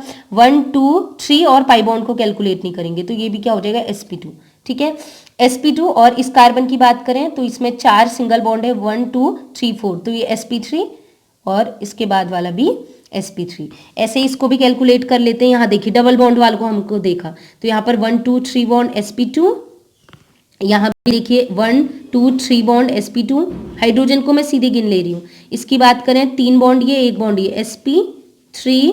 यहाँ बात करें 1 2 और 2 हाइड्रोजन, 4 मतलब sp3 और उसके बाद वाला भी sp3। और सिमिलरली यहाँ भी देखें तो ये हो जाएगा 1 2 3 4, पाई बॉन्ड को कैलकुलेट मत करना, तो 3 ही बॉन्ड बचे, तो sp2। और इस कार्बन की भी बात करें 1 2 3 और एक हाइड्रोजन होगा 4 तो 1 2 3 और पाई बॉन्ड को कैलकुलेट मत करना, ये हो गया sp2, ये हाइड्रोजन है, शो कर दिया। और इस कार्बन की बात करें 3 हाइड्रोजन ये है, 1 सिंगल बॉन्ड, तो ये हो जाएगा टोटल sp3, ठीक है। तो आप क्या कंडीशन क्या कह रहा है कि मॉलिक्यूल में कम से कम एक sp2 हाइब्रिडाइज है, sp2 कम से कम एक sp2, तो ये शो करेगा, sp2 है तो शो करेगा, ठीक है। पहली कंडीशन हमारी पूरी होगी। अब मूव करते हैं सेकंड कंडीशन में। सेकंड कंडीशन कहता है कि alpha carbon with respect to sp2 hybridised carbon should have at least 1 hydrogen. ये कह रहा है कि जो अभी हमने sp2 हाइब्रिडाइज्ड कार्बन देखी थी, उसके जस्ट बगल में, एडजेसेंट, बिल्कुल निकट में अल्फा कार्बन होना चाहिए, और उस अल्फा कार्बन में कम से कम मिनिमम एक हाइड्रोजन होना जरूरी है। तो जैसे कि देखिए, इन्हीं में मैं आपको बता देती हूँ। सबसे पहले आपको चेक करना है अल्फा sp2 कार्बन। इसी तरीके से आप किसी में भी चेक कर सकते हैं। sp2 देख लिया, इस sp2 के बगल वाली कार्बन, ये sp2 है, इसको मैंने ऐसे निशान लगा दिया, मैंने बंद कर दिया। इसके जस्ट बगल में इधर देखे तो ये कितनी है sp2, नहीं ये वाला नहीं, sp3 ढूंढना है हमने। इसके जस्ट बगल वाली कार्बन, ठीक है, ये कार्बन है, ये क्या होनी चाहिए, sp3। पहले मैं आपको बता देती हूँ, sp2 से जुड़ी हुई कार्बन जो कि sp3 हो, पहली बात sp3 है। और क्या इसमें हाइड्रोजन है, हाँ 3 हाइड्रोजन है, तो ये 3 हाइड्रोजन क्या है, 3 अल्फा हाइड्रोजन। इसकी बात करते हैं, ये sp2 है, sp2 के बगल में, इसको मैंने मार्क कर लिया, इसके बगल में क्या sp3 कार्बन है, यस है। तो ये sp3 में कितने हाइड्रोजन जुड़े हैं डायरेक्टली, 3, तो 3 alpha hydrogen. Next sp2 carbon ढूंढिए, ये है sp2 कार्बन, ठीक है। इस sp2 कार्बन के जस्ट बगल में जुड़ा हुआ, जस्ट बगल में, उसी से जुड़ा हुआ, नजदीक में, ठीक है, नियरेस्ट कौन है, sp3 है, यस sp3 है। तो ये sp3 में कितने हाइड्रोजन जुड़े हैं, 2 हाइड्रोजन। ये तो अलग हो गया ना, ये तो दूसरी कार्बन होगी। तो इसमें कितने हाइड्रोजन जुड़े हैं, 2 हाइड्रोजन, तो कितने अल्फा एच, 2 अल्फा एच। यहां बात करते हैं, इस sp2 की बात करते हैं। ये sp2 है, यस, ये sp2 इसको देख रहे हैं sp2, इसके एडजेसेंट में sp3 है, हाँ जस्ट बगल में एक sp3 है, जस्ट बगल वाला, ये तो बहुत दूर हो गया। तो इस sp3 में कितने हाइड्रोजन है, 2 हाइड्रोजन है डायरेक्टली अटैच। तो कितने अल्फा एच, 2 अल्फा एच। अब बात करते हैं, इसको भी देखते हैं, ये भी तो sp2 है, यस sp2 है, क्या इसके बगल में sp3 कार्बन है, यहां देखते हैं ये क्या है, ये भी sp2 है, तो sp2 के बगल में sp3 होना चाहिए, तभी वो हाइपर कंजुगेशन शो करेगा, तो इधर को नहीं होगा शो। नेक्स्ट sp2 मार्क कर लिया, इसके जस्ट बगल में क्या sp3 है, इधर देखेंगे तो sp2 है, नहीं इधर देखेंगे तो जस्ट बगल में sp2 है, sp3 है। तो इस sp3 वाले कार्बन में कितने डायरेक्टली हाइड्रोजन जुड़े हैं, कितने हैं, 2, तो 2 अल्फा एच है। यहां भी sp2 है, इसको भी देख लेते हैं। इस sp2 के बगल में क्या sp3 है, इधर तो नहीं है, इधर है sp3। कितने हाइड्रोजन जुड़े हैं, 3 हाइड्रोजन, तो कितने अल्फा एच, 3 अल्फा एच। यहां बात करते हैं, इस sp2 में एडजेसेंट में sp3 ग्रुप है, और क्या इसमें कितना हाइड्रोजन है, 3। वैसे यहां आते हैं, इस वाले sp2 की बात करें, इसके बगल में क्या sp3 है, इधर तो sp2 है, नहीं तो इधर इसकी बात करते हैं। यहां पर मैं हाइड्रोजन सारे ओपन करके दिखा देती हूँ। तो ये कार्बन अगर बात करें, ये वाली कार्बन, ये है sp3, ये sp3 है, तो इस sp3 में कितने हाइड्रोजन जुड़े हैं, 2 हाइड्रोजन, तो कितने alpha H, 2 alpha H. I hope आपको ये अच्छे से समझ में आ गया होगा कि हाइपर कॉन्जुगेशन के लिए कंडीशन क्या है, मैंने बता दी है। पहली कंडीशन है कि जो ग्रुप जिसे हम मान रहे हैं, जैसे डबल बॉन्ड हो गया, फ्री रेडिकल हो गया, या कार्बोकेटायन होगा, वो क्या होना चाहिए, sp2। और दूसरी कंडीशन है sp2 के जस्ट बगल वाला कार्बन, ठीक है, एडजेसेंट कहते हैं, अल्फा कार्बन भी इसको कहते हैं। ये क्या होना चाहिए, पहली बात sp3, और इसमें क्या होने चाहिए, कम से कम 1 हाइड्रोजन, जैसे इसमें 3 हाइड्रोजन है, इसमें 2 हाइड्रोजन है, इसमें भी 2 हाइड्रोजन है, कम से कम 1 हाइड्रोजन होना जरूरी है, ठीक है। और तीसरी कंडीशन मैंने वो पहले ही बता दिया, हाइब्रिडाइजेशन जो sp2 कार्बन है, उसके अल्फा कार्बन, उसके जस्ट बगल वाला जो कार्बन है, sp2 के बगल वाला कार्बन, वो क्या होना चाहिए, sp3 हाइब्रिडाइज ही होना चाहिए। नेक्स्ट है टाइप्स ऑफ हाइब्रिडाइजेशन, कितने प्रकार का हाइब्रिडाइजेशन होता है। तो ये टोटल 3 टाइप्स का होता है। पहला मैं बता रही हूँ, पहला होगा सिग्मा बॉन्ड, तो इन्वॉल्व हो ही रहा है। सिग्मा CH के जो सिग्मा बॉन्ड होगा CH वाला, वो पाई के साथ कॉन्जुगेशन या इंटरेक्शन शो करेगा, तो इसको सिग्मा पाई इंटरेक्शन भी कहते हैं। तो इसमें क्या होता है, जो इलेक्ट्रॉन होते हैं सिग्मा बॉन्ड के, CH सिग्मा बॉन्ड के जो इलेक्ट्रॉन होते हैं, वो किसके साथ इंटरेक्ट करते हैं, किसके साथ ओवरलैपिंग करने की कोशिश करते हैं, पाई बॉन्ड के साथ।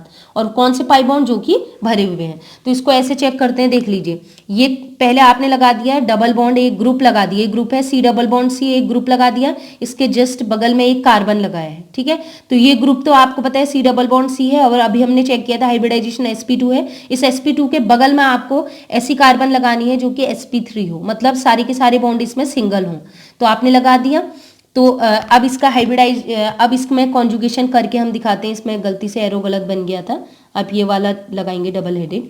तो क्या होगा, ये जो sp3 का कोई एक हाइड्रोजन, 1 2 3 हाइड्रोजन है, कोई भी एक हाइड्रोजन अभी शो करने के लिए हाइड्रोजन निकलेगा। और इस बॉन्ड में कितने इलेक्ट्रॉन होते हैं, एक बॉन्ड में 2 इलेक्ट्रॉन होते हैं। तो ये 2 इलेक्ट्रॉन ये कहाँ दे देगा, यहाँ पर दे देगा, ठीक है, इन 2 कार्बन के बीच। तो ये हाइड्रोजन और कार्बन के बीच के जो इलेक्ट्रॉन है, हाइड्रोजन निकलेगा तो अपने 2 के 2 इलेक्ट्रॉन, मतलब एक हाइड्रोजन का एक कार्बन का, ये 2 इलेक्ट्रॉन यहाँ जाएंगे इन 2 कार्बन के बीच, इन 2 कार्बन के बीच आएंगे। तो इस कार्बन में कितने बॉन्ड हो जाएंगे, 1 2 3 4, और एक न्यू बॉन्ड आ रहा 5। तो 5 बॉन्ड तो हो नहीं सकते। ठीक उसी समय ये जो आगे वाले पाई बॉन्ड के इलेक्ट्रॉन है, वो आगे वाली कार्बन में शिफ्ट होंगे। ये ट्रिक मैंने रेजोनेंस में आपको पहले ही बता दी है, तो आप वहां जाके देखें, कॉन्जुगेशन में जाके देखें, ट्रिक्स में बार बार नहीं बताऊंगी। तो क्या हो जाएगा, यहां पर एक डबल बॉन्ड आ गया और ये बॉन्ड खिसक के आ गया नेगेटिव चार्ज। देखिए मैंने केवल एक हाइपर कंजुगेटिव स्ट्रक्चर बनाया है, क्योंकि इसमें sp3 वाली कार्बन में 3 हाइड्रोजन है, तो इसके टोटल 3 हाइपर कंजुगेटिंग स्ट्रक्चर और बनेंगे, 1 2 3, मतलब टोटल 3 बनेंगे यहाँ पर। ठीक है, तो मैं इसका ऑर्बिटल डायग्राम आपको दिखाने जा रही हूँ, तो आप देख सकते हैं इसके ऑर्बिटल डायग्राम कैसा है।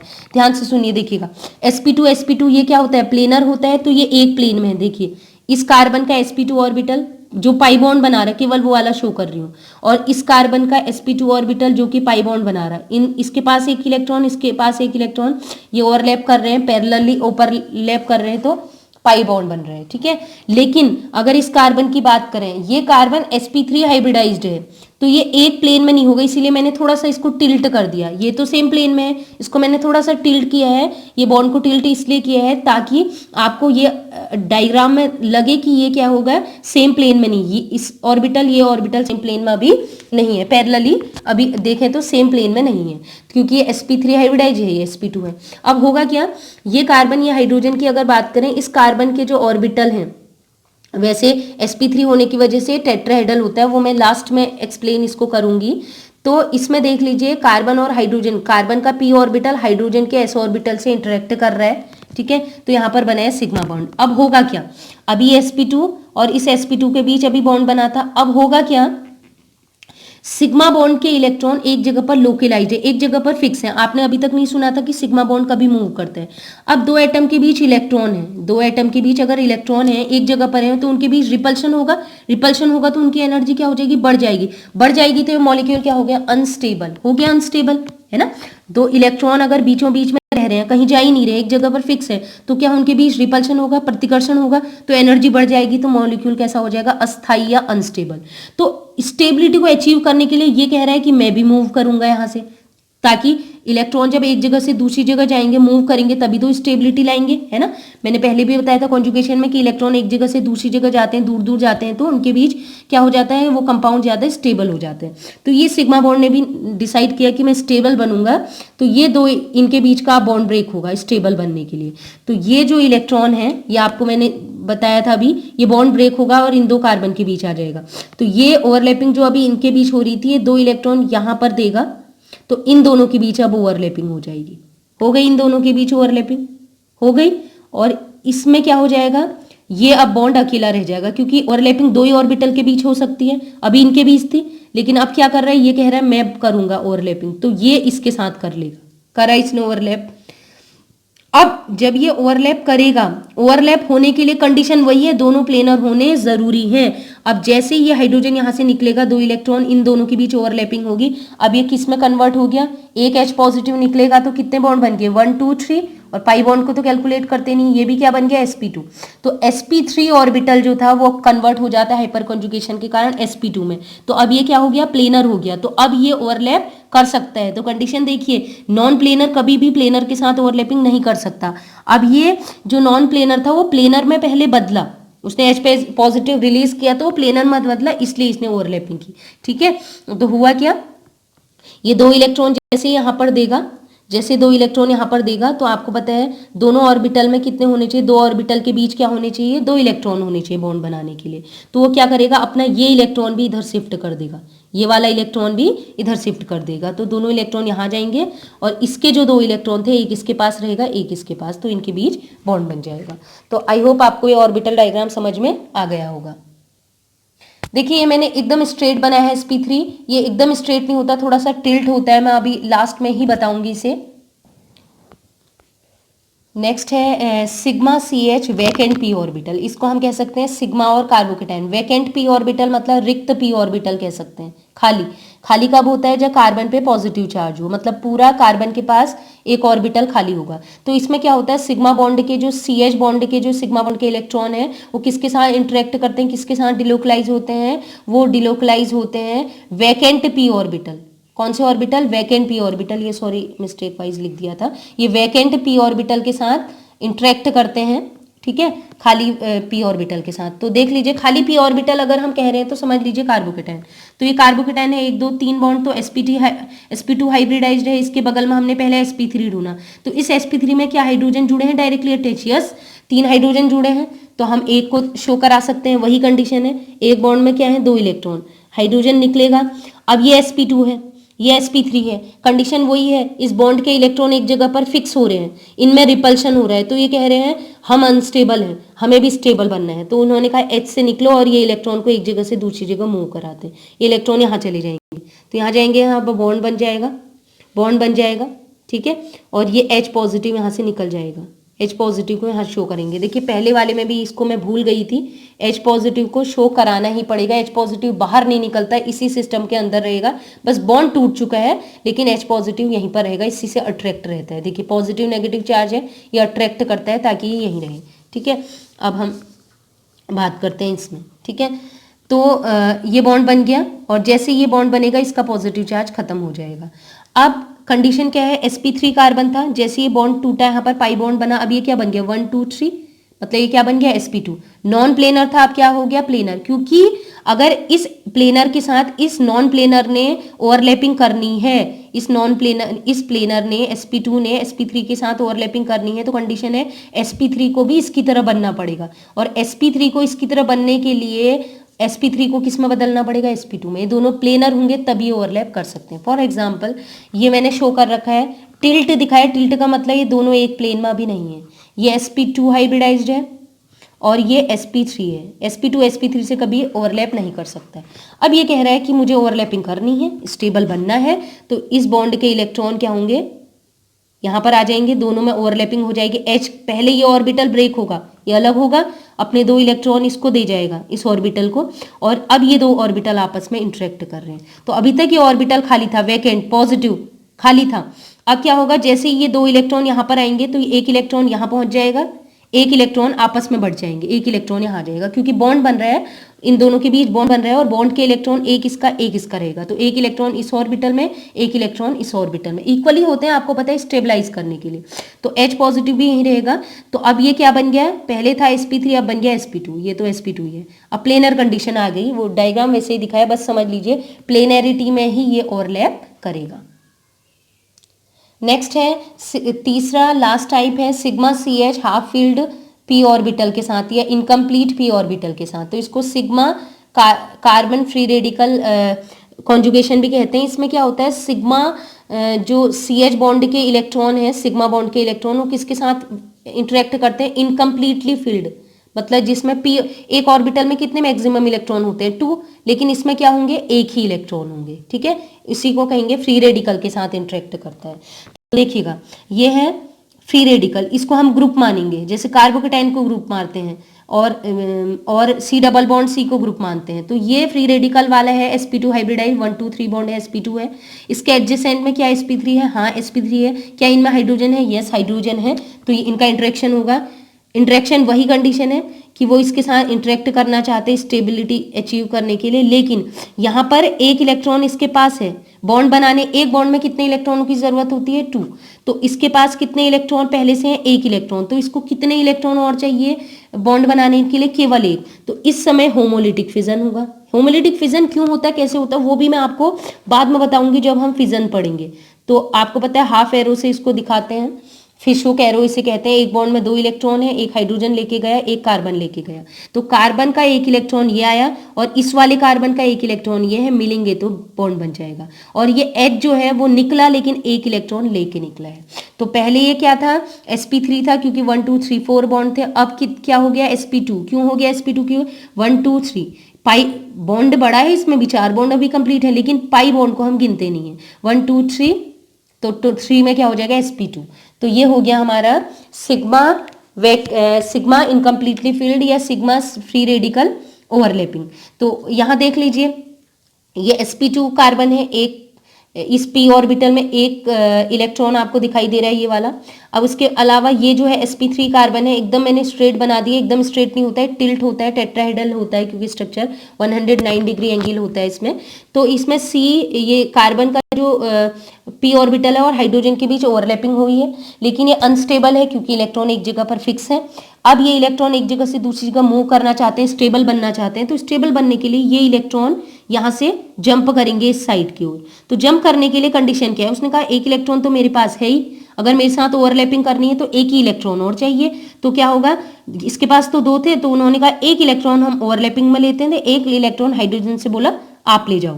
तो हाइड्रोजन एक इलेक्ट्रॉन लेके चला गया, अलग हो गया, और यहाँ पर जो एक इलेक्ट्रॉन बचा और इसका एक इलेक्ट्रॉन, अब ये आपस में ओवरलैप करेंगे। और ओवरलैपिंग इसीलिए कर रहे हैं क्योंकि ये प्लेनर है, तो ये भी अब क्या होगा, हाइड्रोजन बॉन्ड तोड़ते ही ये भी क्या बन गया, प्लेनर बन गया, इसलिए। तो आप समझ गए होंगे कि क्या हो रहा है। अब हम पहले हम एग्जाम्पल लेते हैं एक जो मैंने लिया है प्रोपीन, एक एग्जाम्पल लिया है हाइपर कंजुगेशन को समझाने के लिए, तो आपको बाकी भी समझ में आ जाएंगे। तो क्या होगा, देखिए ये है sp2 कार्बन, पहले आपने वही देखना है, ये sp2 कार्बन, इसके बगल वाली कार्बन, ये sp3 कार्बन है, sp3 कार्बन, ठीक है। तो sp2 के बगल वाली कार्बन जो sp3 कार्बन है उसका हाइड्रोजन जो है अल्फा हाइड्रोजन वो निकलेगा। क्या होगा देखिए, इस बॉन्ड में कितने इलेक्ट्रॉन है, 2 इलेक्ट्रॉन, ये H निकला, अपने बॉन्ड के दोनों इलेक्ट्रॉन जो कि एक कार्बन का एक हाइड्रोजन का है दोनों आगे दे देगा, 2 कार्बन के बीच चला जाएगा।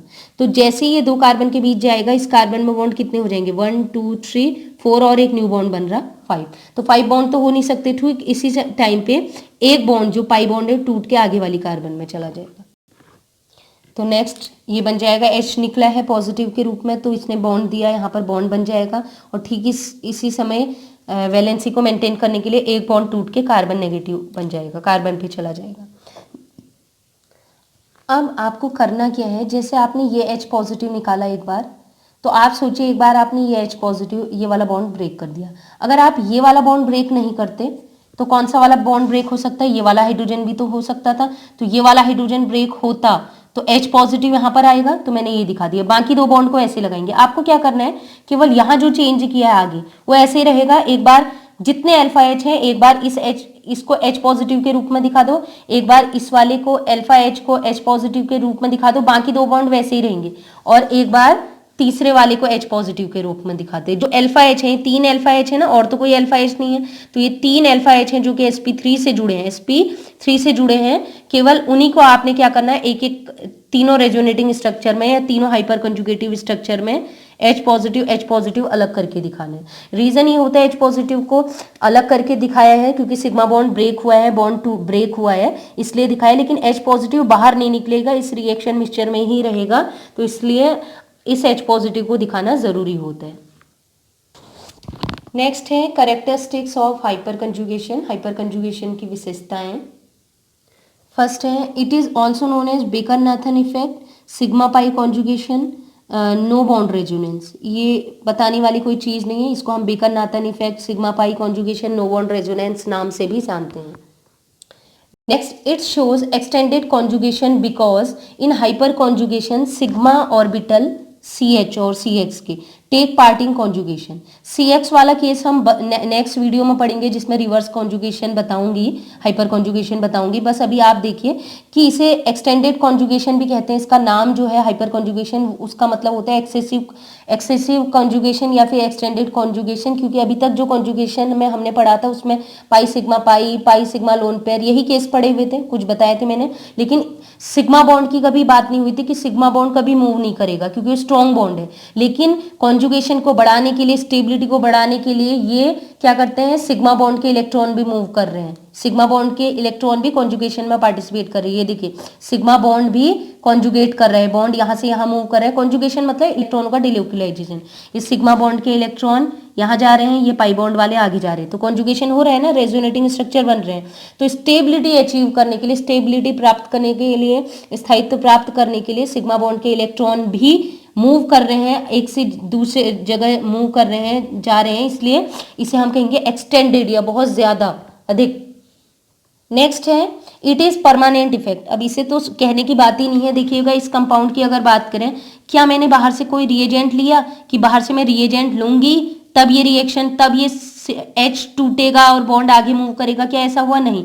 ये कंपाउंड में आप चाहे रिएजेंट बाहर से लो ना लो, उससे कोई मतलब नहीं है। मतलब अगर ये कंपाउंड है, अल्फा हाइड्रोजन है, तो डेफिनेटली वो सिग्मा बॉन्ड कॉन्जुगेशन में पार्टिसिपेट करेगा ही करेगा। मीन्स ये परमानेंट है, किसी बाहर से भी रिएजेंट की जरूरत नहीं रहती, हमेशा होगा ही होगा इस कंपाउंड में।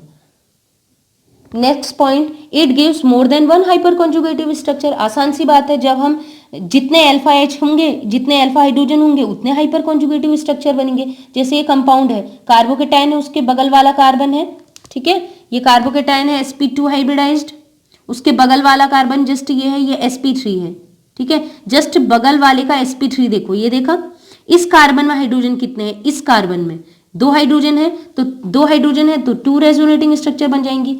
मतलब इसको मिला के 3 है, लेकिन वैसे कितने बनेंगे, एक बार इस H को बाहर निकाल देंगे, एक बार इस H को, तो ट्रू रेजोनेटिंग स्ट्रक्चर बन गई है इसमें टोटल 3। तो ये कह रहा है किसी भी कंपाउंड में अगर एक अल्फा हाइड्रोजन भी है तो 2 तो बनेंगी बनेंगी ना, एक तो ओरिजिनल होगा और एक और बन जाएगा। 2 अल्फा हाइड्रोजन है तो 1 2 3 टोटल 3 रेजोनेटिंग स्ट्रक्चर बन गए, 3 हाइपर कंजुगेटिव स्ट्रक्चर, तो एक से ज्यादा बननी है इसमें।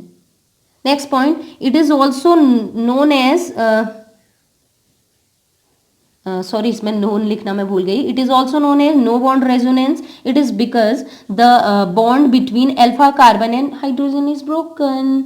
इसमें अभी मैंने बताया था इसको नो बॉन्ड रेजोनेंस कहते हैं। रेजोनेंस मतलब जिसमें इलेक्ट्रॉन मूव कर रहे हैं, एक से ज्यादा स्ट्रक्चर बन रहे हैं। क्या इलेक्ट्रॉन मूव कर रहे हैं, ये H निकला यहाँ पर, इस बॉन्ड के इलेक्ट्रॉन यहाँ गए, यस इलेक्ट्रॉन मूव कर रहे हैं। क्या एक से ज्यादा स्ट्रक्चर बने, यस एक से ज्यादा स्ट्रक्चर बन रहे हैं। तो रेजोनेंस की कंडीशन फॉलो कर दी, तो रेजोनेंस की कंडीशन तो फॉलो कर दी, लेकिन यहाँ पर क्या हो गया, बॉन्ड भी ब्रोक हो गया। कार्बन और हाइड्रोजन के बीच जो बॉन्ड बना था सिग्मा बॉन्ड, वो टूट चुका है अब, इसलिए इसमें बॉन्ड ब्रेक हो रहा है, इसलिए नो बॉन्ड, बॉन्ड गायब हो चुका है। नो बॉन्ड और रेजोनेंस भी, इसलिए इसको कहते हैं नो बॉन्ड रेजोनेंस या बंध रहित अनुनाद। नेक्स्ट है, in this effect sp3 hybridised carbon converted into sp2 hybridised carbon. इतनी देर से मैं आपको वही बता रही हूं। देखिए ये एक रेजोनेटिंग स्ट्रक्चर है, sp2 कार्बन, इसके एडजेसेंट वाला sp3 में 3 हाइड्रोजन लगे हैं, अल्फा हाइड्रोजन है, अल्फा कार्बन में 3 अल्फा हाइड्रोजन है, तो ये हाइपर कंजुगेशन शो करेगा। तो इसका अभी अगर हम देखें हाइब्रिडाइजेशन कितना है, जो अल्फा एट जहां जुड़े हुए हैं वो है 1 और 3 हाइड्रोजन ही हो गए, 3 और 1, 3 एंड 1 4 बॉन्ड है, 4 बॉन्ड मतलब sp3। अब एक हाइड्रोजन अगर यहां से निकल जाए तो कितने बॉन्ड बचेंगे, 2 हाइड्रोजन 1 सिग्मा बॉन्ड, ठीक है, तो 2 बॉन्ड और 3 टोटल 3 बॉन्ड। 3 बॉन्ड में हाइब्रिडाइजेशन क्या होता है, sp2। तो इस वाले केस में हाइपर कॉन्जुगेशन के कारण sp3 हाइब्रिडाइज्ड जो अल्फा कार्बन होगा वो किस में कन्वर्ट हो जाएगा, sp2 हाइब्रिडाइज्ड अल्फा कार्बन में। Next, H positive is not free in all hyperconjugative structures. So alpha hydrogen of hyperconjugative structure are not acidic in nature. ये बहुत ज्यादा इंपॉर्टेंट पॉइंट है, इसको आप समझ लीजिए। देखिए जितने भी हम हाइपर कंजुगेटिव स्ट्रक्चर बना रहे हैं, आप इसी को देख लीजिए, ये हाइपर कंजुगेटिव स्ट्रक्चर बनाए, जब ये H निकल गया था तो इसको दिखाने की क्या जरूरत थी, अब बॉन्ड तो है ही नहीं इनके बीच, तो दिखाने की क्या जरूरत है, जरूरत है। अगर ये H हाइड्रोजन निकला पॉजिटिव के रूप में, अगर ये इस रिएक्शन मिक्सचर से बाहर निकल जाए, तो हमने पढ़ा था एसिड किसे कहते हैं, कोई भी कंपाउंड अगर H पॉजिटिव रिलीज कर दे, बाहर परमानेंटली बाहर निकल जाए, उससे उस जो रिमेनिंग कंपाउंड जो बच रहा है कंपाउंड, उससे कोई मतलब ही ना हो, H पॉजिटिव हमेशा के लिए निकल जाए, तो वो क्या कहलाएगा, एसिड कहलाएगा। लेकिन यहां पर क्या हो रहा है, H अगर निकल रहा है तो H पॉजिटिव अभी भी इस कंपाउंड के कांटेक्ट में है, अट्रैक्ट हो रहा है इस कंपाउंड के द्वारा, क्योंकि इसी का ये पार्ट है ना, इसी कंपाउंड का ये पार्ट है, ये H पॉजिटिव को जाने ही नहीं दे रहा है। तो बॉन्ड टूट चुका है लेकिन फिर भी ये कंपाउंड इसको अट्रैक्ट कर रहा है, इसका मतलब है ये एसिडिक हाइड्रोजन नहीं है, क्योंकि एसिडिक हाइड्रोजन होता है तो H पॉजिटिव हमेशा के लिए बाहर निकल जाता है, इस कंपाउंड के साथ कोई कांटेक्ट नहीं रहता। इसीलिए कह रहा है H पॉजिटिव क्या होते हैं, जितने भी हाइपर कंजुगेटिव स्ट्रक्चर है हम लिखते हैं, ड्रॉ करते हैं, इसका रीजन है कि H पॉजिटिव उस कंपाउंड के जो कंपाउंड है पेरेंट कंपाउंड उसके कांटेक्ट में ही रहेगा, और कांटेक्ट में ही रहेगा तो वो एसिडिक नहीं शो करेगा, मतलब एसिडिक नेचर का नहीं होगा वो हाइड्रोजन। ऐसा कोई क्वेश्चन पूछा जा सकता है, जो अल्फा हाइड्रोजन होते हैं हाइपर कंजुगेटिव स्ट्रक्चर में, वो H पॉजिटिव रिलीज हो रहा है तो एसिडिक होगा, नहीं होगा वो एसिडिक, क्योंकि वो बाहर निकला ही नहीं। Next most important point, number of hyper conjugative structure, यही कंफ्यूजन रहती है, मैं आपको कुछ बताना चाहती हूँ, उसमें क्वेश्चन भी आए हैं। Number of hyper conjugative structure, तो ये होता है number of alpha hydrogen plus 1। अगर 1 अल्फा हाइड्रोजन है तो 2 रेजोनेटिंग स्ट्रक्चर बनेंगे, 2 अल्फा हाइड्रोजन है तो 3 रेजोनेटिंग स्ट्रक्चर बनेंगे, 3 अल्फा हाइड्रोजन है तो 4 रेजोनेटिंग स्ट्रक्चर बनेंगे, है ना। हाइपर कंजुगेटिव स्ट्रक्चर भी कहते हैं, रेजोनेटिंग स्ट्रक्चर भी कहते हैं, ठीक है। लेकिन एक चीज ध्यान रखिएगा, 2 टाइप के क्वेश्चन आएंगे, एक तो आपसे पूछा जाएगा number of hyper conjugation, total hyper conjugative structure. जब वो टोटल हाइपर कंजुगेटिव स्ट्रक्चर कहेगा तो ओरिजिनल मॉलिक्यूल जिसमें हाइड्रोजन जुड़ा हुआ है उसको भी आप इंक्लूड करेंगे, तो 1 2 3 टोटल 3 रेजोनेटिंग स्ट्रक्चर। लेकिन अगर वो पूछता है number of no bond resonating structure, क्या बोला, number of no bond resonating structure. No bond resonating structure मतलब वो रेजोनेटिंग स्ट्रक्चर जिसमें H पॉजिटिव टूट चुका है। तो कितने स्ट्रक्चर में H पॉजिटिव टूट चुका है, एक ही। तो उस समय number of no bond resonating structure 2 हो जाएंगे। इसको ध्यान रखिएगा, ये कंफ्यूज कर सकता है। अगर total number of resonating structure hyper conjugative structure तो 3, और total number of no bond resonating structure, no bond जिसमें 1 टूट चुका है, तो वो ओनली 2। तो समझ जाएंगे। तो नेक्स्ट पॉइंट है number 9, the formal charge must be same in all hyper conjugative structure. Very important, आपको क्या करना है, ध्यान में रखना है, जितने भी आप हाइपर कंजुगेटिव स्ट्रक्चर बनाएंगे उनमें overall charge, formal charge constant रहना चाहिए। जैसे न्यूट्रल है, तो यहां भी अगर बात करें, मैंने बोला था इस पे नेगेटिव आ गया, आप तो कहेंगे तो ये तो न्यूट्रल था, यहाँ पे तो नेगेटिव आ गया। नहीं, H पॉजिटिव अभी भी इसके कांटेक्ट में है। मैंने बोला था ना H पॉजिटिव बाहर ही नहीं जाएगा, एसिडिक है ही नहीं, तो यहीं रहेगा। तो इनके बीच ओवरऑल सॉल्यूशन क्या हो जाएगा, न्यूट्रल। यहां भी देख लीजिए, positive negative overall solution neutral. तो अगर फॉर्मल चार्ज की बात करें, सब क्या हो जाएंगे, ये न्यूट्रल होंगे। और बॉन्ड ब्रेक करने के बाद नो बॉन्ड रेजोनेटिंग स्ट्रक्चर की बात करें, अगर एक पॉजिटिव है एक नेगेटिव है, तो यहां भी एक पॉजिटिव एक नेगेटिव है। ऐसा नहीं होना चाहिए कहीं पर 2 पॉजिटिव आ गया एक नेगेटिव, ऐसा नहीं, इक्वल होगा, जितना पॉजिटिव उतना नेगेटिव। फिर नेक्स्ट हो जाएगा point number 10, number of electron in each hyper conjugative structure must be same. जितने भी हाइपर कंजुगेटिव स्ट्रक्चर आप बनाएंगे उसमें टोटल इलेक्ट्रॉन काउंट सेम होना चाहिए।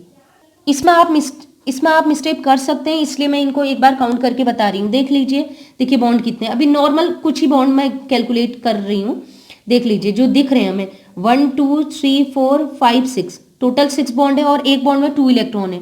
तो टोटल अगर वैसे कहें तो यहाँ पर कितने इलेक्ट्रॉन है, कितने बॉन्ड है, 1 2 3 4 5 6 मतलब 6 इंटू 2 मतलब 12 इलेक्ट्रॉन है। देखिए मैं पूरे कैलकुलेट नहीं कर रही हूँ, 3 हाइड्रोजन ये भी है, 3 हाइड्रोजन ये भी है, 1 हाइड्रोजन ये है, 2 हाइड्रोजन ये है, इनमें भी होने चाहिए, बट मैं अभी दिखा नहीं रही हूँ, केवल इतना दिखे 12 इलेक्ट्रॉन।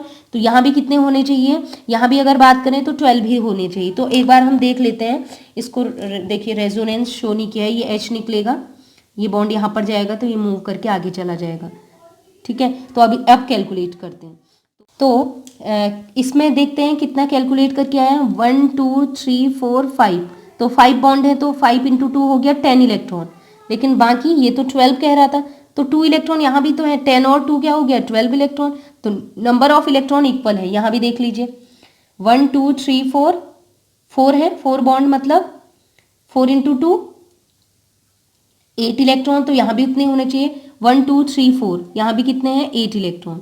यहाँ कैलकुलेट करते हैं, 1 2 3 4, 4 बॉन्ड है, तो एक बॉन्ड में 2 इलेक्ट्रॉन, तो टोटल 4 इंटू 2 8 इलेक्ट्रॉन, और एक ये इलेक्ट्रॉन, एक फ्री रेडिकल भी है, 9 इलेक्ट्रॉन। तो यहाँ भी देखते हैं 1 2 3 4, 4 बॉन्ड मतलब 4 बॉन्ड मीन्स 4, एक बॉन्ड में 2 इलेक्ट्रॉन, तो क्या हो जाएगा, 4 इंटू 2 8 इलेक्ट्रॉन, और एक रेडिकल ये हाइड्रोजन के पास भी है, क्योंकि हाइड्रोजन बाहर नहीं निकला, यहीं पर है इसके नज़दीकी, तो इसको भी काउंट करेंगे, तो क्या हो गया 9 इलेक्ट्रॉन। तो टोटल इलेक्ट्रॉन मॉलिक्यूल में सेम रहेंगे। आई होप आपको ये समझ में आ गया हो। ये मैं शो नहीं करवा रही हूँ, क्योंकि मैं अब जब नेक्स्ट वीडियो बनाऊंगी तो उसमें मैं आपको बता दूंगी। ठीक है, ये होमोलिटिक फिजन होगा। नेक्स्ट, अब वही बात जो मैं पहले भी बता रही थी कि हाइपर कंजुगेशन होता क्यों है, क्यों हुआ है, सिग्मा बॉन्ड को इतनी क्या जरूरत पड़ी कि वो उसने भी कॉन्जुगेशन में भाग ले लिया या मूवमेंट करना शुरू किया। तो रीजन वही है, हाइपर कंजुगेशन इसलिए होता है क्योंकि वो स्टेबलाइज करता है मॉलिक्यूल को। और कैसे करता है, देखिए सिग्मा बॉन्ड के जो इलेक्ट्रॉन होते हैं ना, CH सिग्मा बॉन्ड या कोई भी सिग्मा बॉन्ड के इलेक्ट्रॉन, ये लोकेलाइज रहते हैं एक जगह पर। ठीक है, लोकेलाइज्ड होते हैं, एक जगह पर फिक्स है।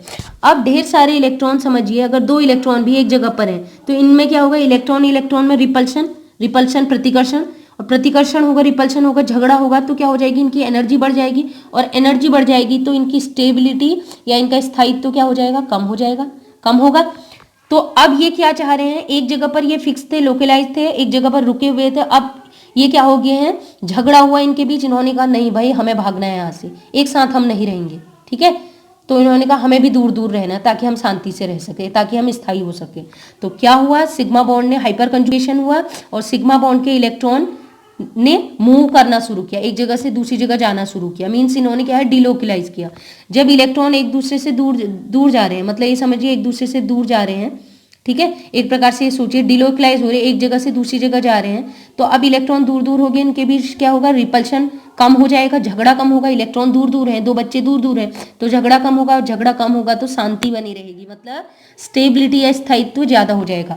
तो हाइपर कंजुगेशन इसलिए होता है ताकि सिग्मा बॉन्ड के जो लोकलाइज इलेक्ट्रॉन है वो डिलोकलाइज हो सके और स्टेबिलिटी बढ़ सके। मैं पहले भी बता चुकी हूँ, इलेक्ट्रॉन जितना ज्यादा डिलोकलाइज होंगे, एक दूसरे से दूर दूर जाएंगे, और जितना ज्यादा दूर तक फैलेंगे उतना ज्यादा स्टेबिलिटी आएगी। तो स्टेबिलिटी अचीव करने के लिए हाइपर कंजुगेशन होता है। आई होप आपको ये कॉन्सेप्ट समझ में आ गया होगा कि हाइपर कंजुगेशन हो क्यों रहा है। पता तो होना चाहिए कि हाइपर कंजुगेशन आप पढ़ रहे हो, क्यों हुआ है, रीजन ये है।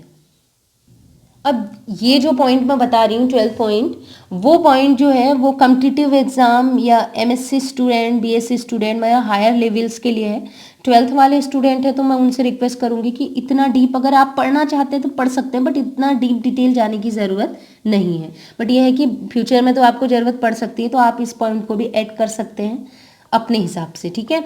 तो हम देखते हैं, the pi bond formed due to delocalisation of sigma bonded electron is not so strong as compared to normal pi bond between C double bond C। ये कह रहा है C डबल बॉन्ड C में भी पाई बॉन्ड बना है, एक condition. और दूसरी कंडीशन क्या है कि जब सिग्मा बॉन्ड के इलेक्ट्रॉन एक जगह से दूसरी जगह मूव कर रहे हैं तब भी पाई बॉन्ड बन रहा है। दो कंडीशन है, एक तो नॉर्मल पाई बॉन्ड बना हुआ है, ठीक है, और एक क्या हो रहा है, जब सिग्मा बॉन्ड के इलेक्ट्रॉन सिग्मा बॉन्ड टूट के पाई बॉन्ड बना रहे हैं, ए पाई बॉन्ड तब बन रहा है। तो हम कह रहे हैं कौन सा वाला पाई बॉन्ड ज्यादा स्ट्रांग होगा, तो ये कह रहा है वो पाई बॉन्ड स्ट्रांग होगा जो नॉर्मली होता है, कार्बन कार्बन के बीच जो पाई बॉन्ड बना है वो ज्यादा स्ट्रांग होगा एज कंपेयर टू जो हाइपर कंजुगेशन के द्वारा पाई बॉन्ड बना होता है उससे ज्यादा स्ट्रांग होता है। तो रीजन क्या है, रीजन एमओ डायग्राम से समझते हैं। तो पहले एमओ डायग्राम में आइए, तो एमओ डायग्राम में देखिएगा दोनों कार्बन, इस वाले केस की अगर बात करें sp2, दोनों कार्बन CH2 वाले केस की थैलीन की बात करें तो दोनों कार्बन क्या होंगे, CH2 में sp2 कार्बन, sp2 से sp2 कार्बन है तो दोनों की एनर्जी इक्वल होगी। अब दोनों ओवरलैप कर रहे हैं तो एक बार क्या होगा, पॉजिटिव ओवरलैप होगा, एक बार नेगेटिव ओवरलैप होगा, एडिशन और सब्सट्रैक्शन। एडिशन ओवरलैप होगा, सेम फेज वाले ओवरलैप करेंगे, प्लस प्लस वाले सेम ओवरलैप करेंगे तो बॉन्डिंग मॉलिक्यूलर ऑर्बिटल बनाएंगे, क्योंकि ये पैरेलली ओवरलैप कर रहे हैं इसलिए पाई बॉन्ड बनेगा, है ना, पीजेड ओवरलैप कर रहा है तो पाई बॉन्ड बनेगा। तो इस कंडीशन में sp2, दोनों sp2 है तो ये दोनों के दोनों कार्बन के ऑर्बिटल पैरेलल हैं तो इनके बीच ओवरलैप अच्छा होगा, ठीक है। तो ये जो पाई बॉन्ड बनेगा वो स्ट्रॉन्ग बनेगा। समझ में आ गया रीजन, पाई बॉन्ड स्ट्रॉन्ग बनेगा। वहीं एंटी बॉन्डिंग की बात करें, इसको समझाने की जरूरत नहीं क्योंकि एंटी बॉन्डिंग का कोई कॉन्सेप्ट अभी है नहीं इसमें। तो बीएमओ बनते हैं तो एंटी बॉन्डिंग भी बनेंगे। एंटी बॉन्डिंग में पॉजिटिव के सामने नेगेटिव होता है, नेगेटिव लोब होता है जहां इलेक्ट्रॉनों की कमी होती है तो ये रिपेल करते हैं, एक दूसरे से दूर दूर जाते हैं, यहाँ पर बॉन्डिंग पॉसिबल नहीं होती, इसकी एनर्जी इसलिए ज्यादा होती है। तो कंडीशन आपको समझ में आया होगा। तो दोनों sp2 कार्बन है, दोनों की एनर्जी इक्वल है तो इनके बीच क्या होता है, ओवरलैपिंग जो होगी वो अच्छी होगी, क्योंकि सी जो डबल बॉन्ड है वो रोटेट नहीं करता, अपनी जगह पर फिक्स है, इसलिए इसके ओवरलैप, इसके जो बॉन्ड है आसानी से बढ़िया से ओवरलैप करेंगे, ठीक है। वहीं अब अगर हम कंपेयर करें एक हाइपर कंजुगेशन के कारण, ये जो आपको दिखाई दे रहा है ये हाइपर कॉन्जुगेशन के कारण, ये बॉन्ड जब सिग्मा बॉन्ड के इलेक्ट्रॉन मूव करते हैं और पाई बॉन्ड यहाँ पर बनाते हैं तब क्या होता है। तो होता क्या है, देखिए जो sp3 हाइब्रिडाइज्ड कार्बन थी, अल्फा हाइड्रोजन वाली कार्बन, ये दिख रहा है आपको अल्फा हाइड्रोजन वाली कार्बन, इसकी एनर्जी ज्यादा होती है, sp3 हाइब्रिडाइज्ड ऑर्बिटल की एनर्जी ज्यादा होती है। क्यों होती है ये मैं आपको तब बताऊंगी जब मैं हाइब्रिडाइजेशन के कॉन्सेप्ट को समझाऊंगी, क्योंकि इसी सीरीज में आने वाला है, वो भी ट्रिक्स भी आएंगी। तो sp3 की एनर्जी ज्यादा होती है sp2 की, दिख रहा है लेवल, इसका लेवल नीचे है और ये वाला sp3 का लेवल ऊपर है, ठीक है। और sp3 हाइब्रिडाइज्ड कार्बन जो होती है वो टेट्राहेड्रल होता है उसका शेप, ठीक है, वो नॉन प्लेनर है, नॉन प्लेनर sp3 है, और ये क्या होता है, प्लेनर। प्लेनर ज्यादा अच्छा ओवरलैप करेगा, इस चीज का ध्यान रखिएगा। नॉन प्लेनर है, ये प्लेनर है। अब इनको ओवरलैप करना है, अब ओवरलैप करने के लिए एनर्जी क्या होगी, इनकी मिक्सअप होगी, ठीक है, मतलब लोवर्स करेंगे दोनों एनर्जी। अब दोनों ओवरलैप करना ही चाहते हैं, ठीक है। एक ऑर्बिटल ऐसे है, आपको दिख रहा है तिरछा, एक ऑर्बिटल ऐसे है स्ट्रेट, एक स्ट्रेट है और एक थोड़ा सा टिल्ट है, बट थोड़ा बहुत ओवरलैपिंग हो सकती है, ठीक है। तो तो वही होगा, ओवरलैपिंग होगी तो बॉन्डिंग मॉलिक्यूलर बनेंगे, अगर एडिशन ओवरलैप होगा, सेम फेज वाले ओवरलैप करेंगे तो BMO, और अपोजिट फेज वाले एक दूसरे से दूर जाना चाहेंगे तो एंटी बॉन्डिंग बनते हैं। ये तो एमओ डायग्राम में इतना डिटेल नहीं बता रही हूँ। तो इस वाले केस में क्या होता है, sp3 वाला जब sp2 से ओवरलैप करना चाहता है तो मैंने बताया था sp3 वाला पहले sp2 में कन्वर्ट होता है, लेकिन इसके शेप में ज़्यादा चेंज नहीं आएगा। तो ये क्या है, ये दोनों अगर ऑर्बिटल की बात करें ये एकदम पैरेलल नहीं है, जैसे एक ऐसे है एक ऐसा होता है, इसको कहते हैं हम पैरेलल। लेकिन sp2 तो अपनी जगह पर है पैरेलल, लेकिन sp3 थोड़ा सा टिल्टेड है, तो ये एग्जैक्टली पैरेलल नहीं है, थोड़े से पैरेलल है, एग्जैक्टली नहीं है। तो इस वजह से इनके बीच जो ओवरलैपिंग होगी बहुत अच्छी नहीं, इनके बीच ओवरलैपिंग ज़्यादा अच्छी होगी, लेकिन ये sp3 वाला है, ये टिल्ट है, तो ये बहुत अच्छी ओवरलैपिंग नहीं कर पाएगा। और बहुत अच्छी ओवरलैपिंग अगर ये नहीं कर पाएगा तो यहाँ पर जो पाई बॉन्ड फॉर्म होगा, ये पाई बॉन्ड क्या होगा, थोड़ा सा वीक होगा एज कंपेयर टू ये वाला पाई बॉन्ड जो कि अच्छी ओवरलैपिंग कर रहा था। तो इसमें आपको मैं बता देती हूँ, हाइब्रिड जो हाइपर कंजुगेटिव स्ट्रक्चर है तो कुछ ऐसा था sp2 sp3। तो ये जो sp2 और sp3 के बीच ये सिंगल बॉन्ड है, ये सिंगल बॉन्ड जो है हमने पढ़ा था कि सिंगल बॉन्ड या सिग्मा बॉन्ड जो होता है वो फ्रीली रोटेट कर लेता है, ठीक है, सिंगल बॉन्ड आसानी से रोटेट कर देता है।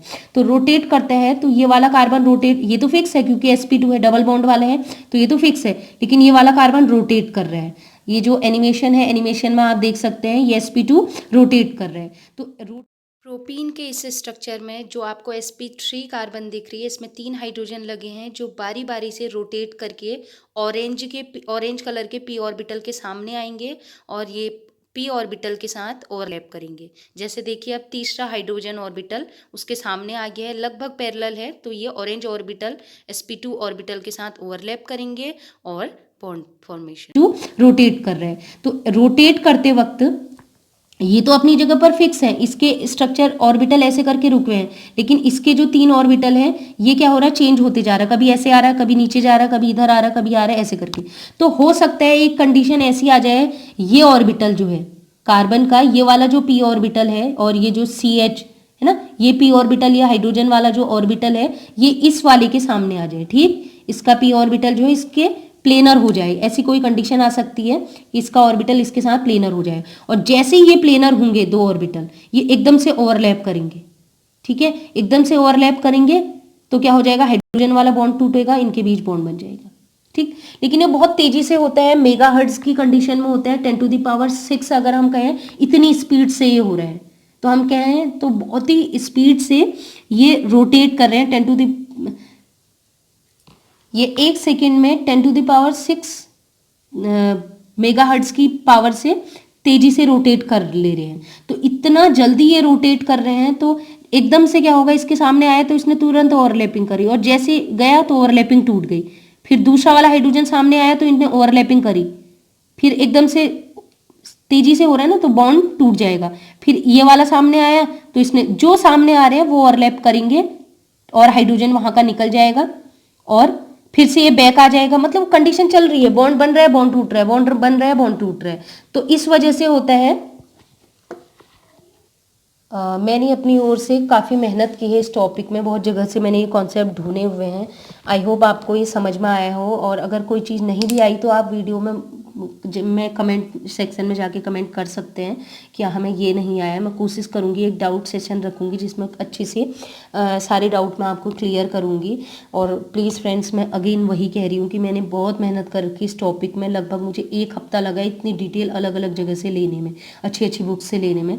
तो आप ज़्यादा से ज़्यादा फ्रेंड्स में शेयर करें, मेरे चैनल को सब्सक्राइब करें ताकि हमें मोटिवेशन मिले, क्योंकि मतलब मुझे लग नहीं रहा है कि मेरा चैनल अच्छा ग्रो कर रहा है। और मैं चाह रही हूँ कि ना अब वीडियो में मुश्किल से ही बनाऊँ, और वैसे भी मैं अभी गवर्नमेंट ऑर्गेनाइजेशन में हूँ तो मेरे लिए तो टफ़ हो जाता है, फिर भी मैं स्टूडेंट्स के लिए कर रही हूँ। तो प्लीज़ आप भी मेरे लिए इतना कर दीजिए कि अपने फ्रेंड्स में वीडियो को शेयर करें, सब्सक्राइब करने के लिए रिक्वेस्ट करें।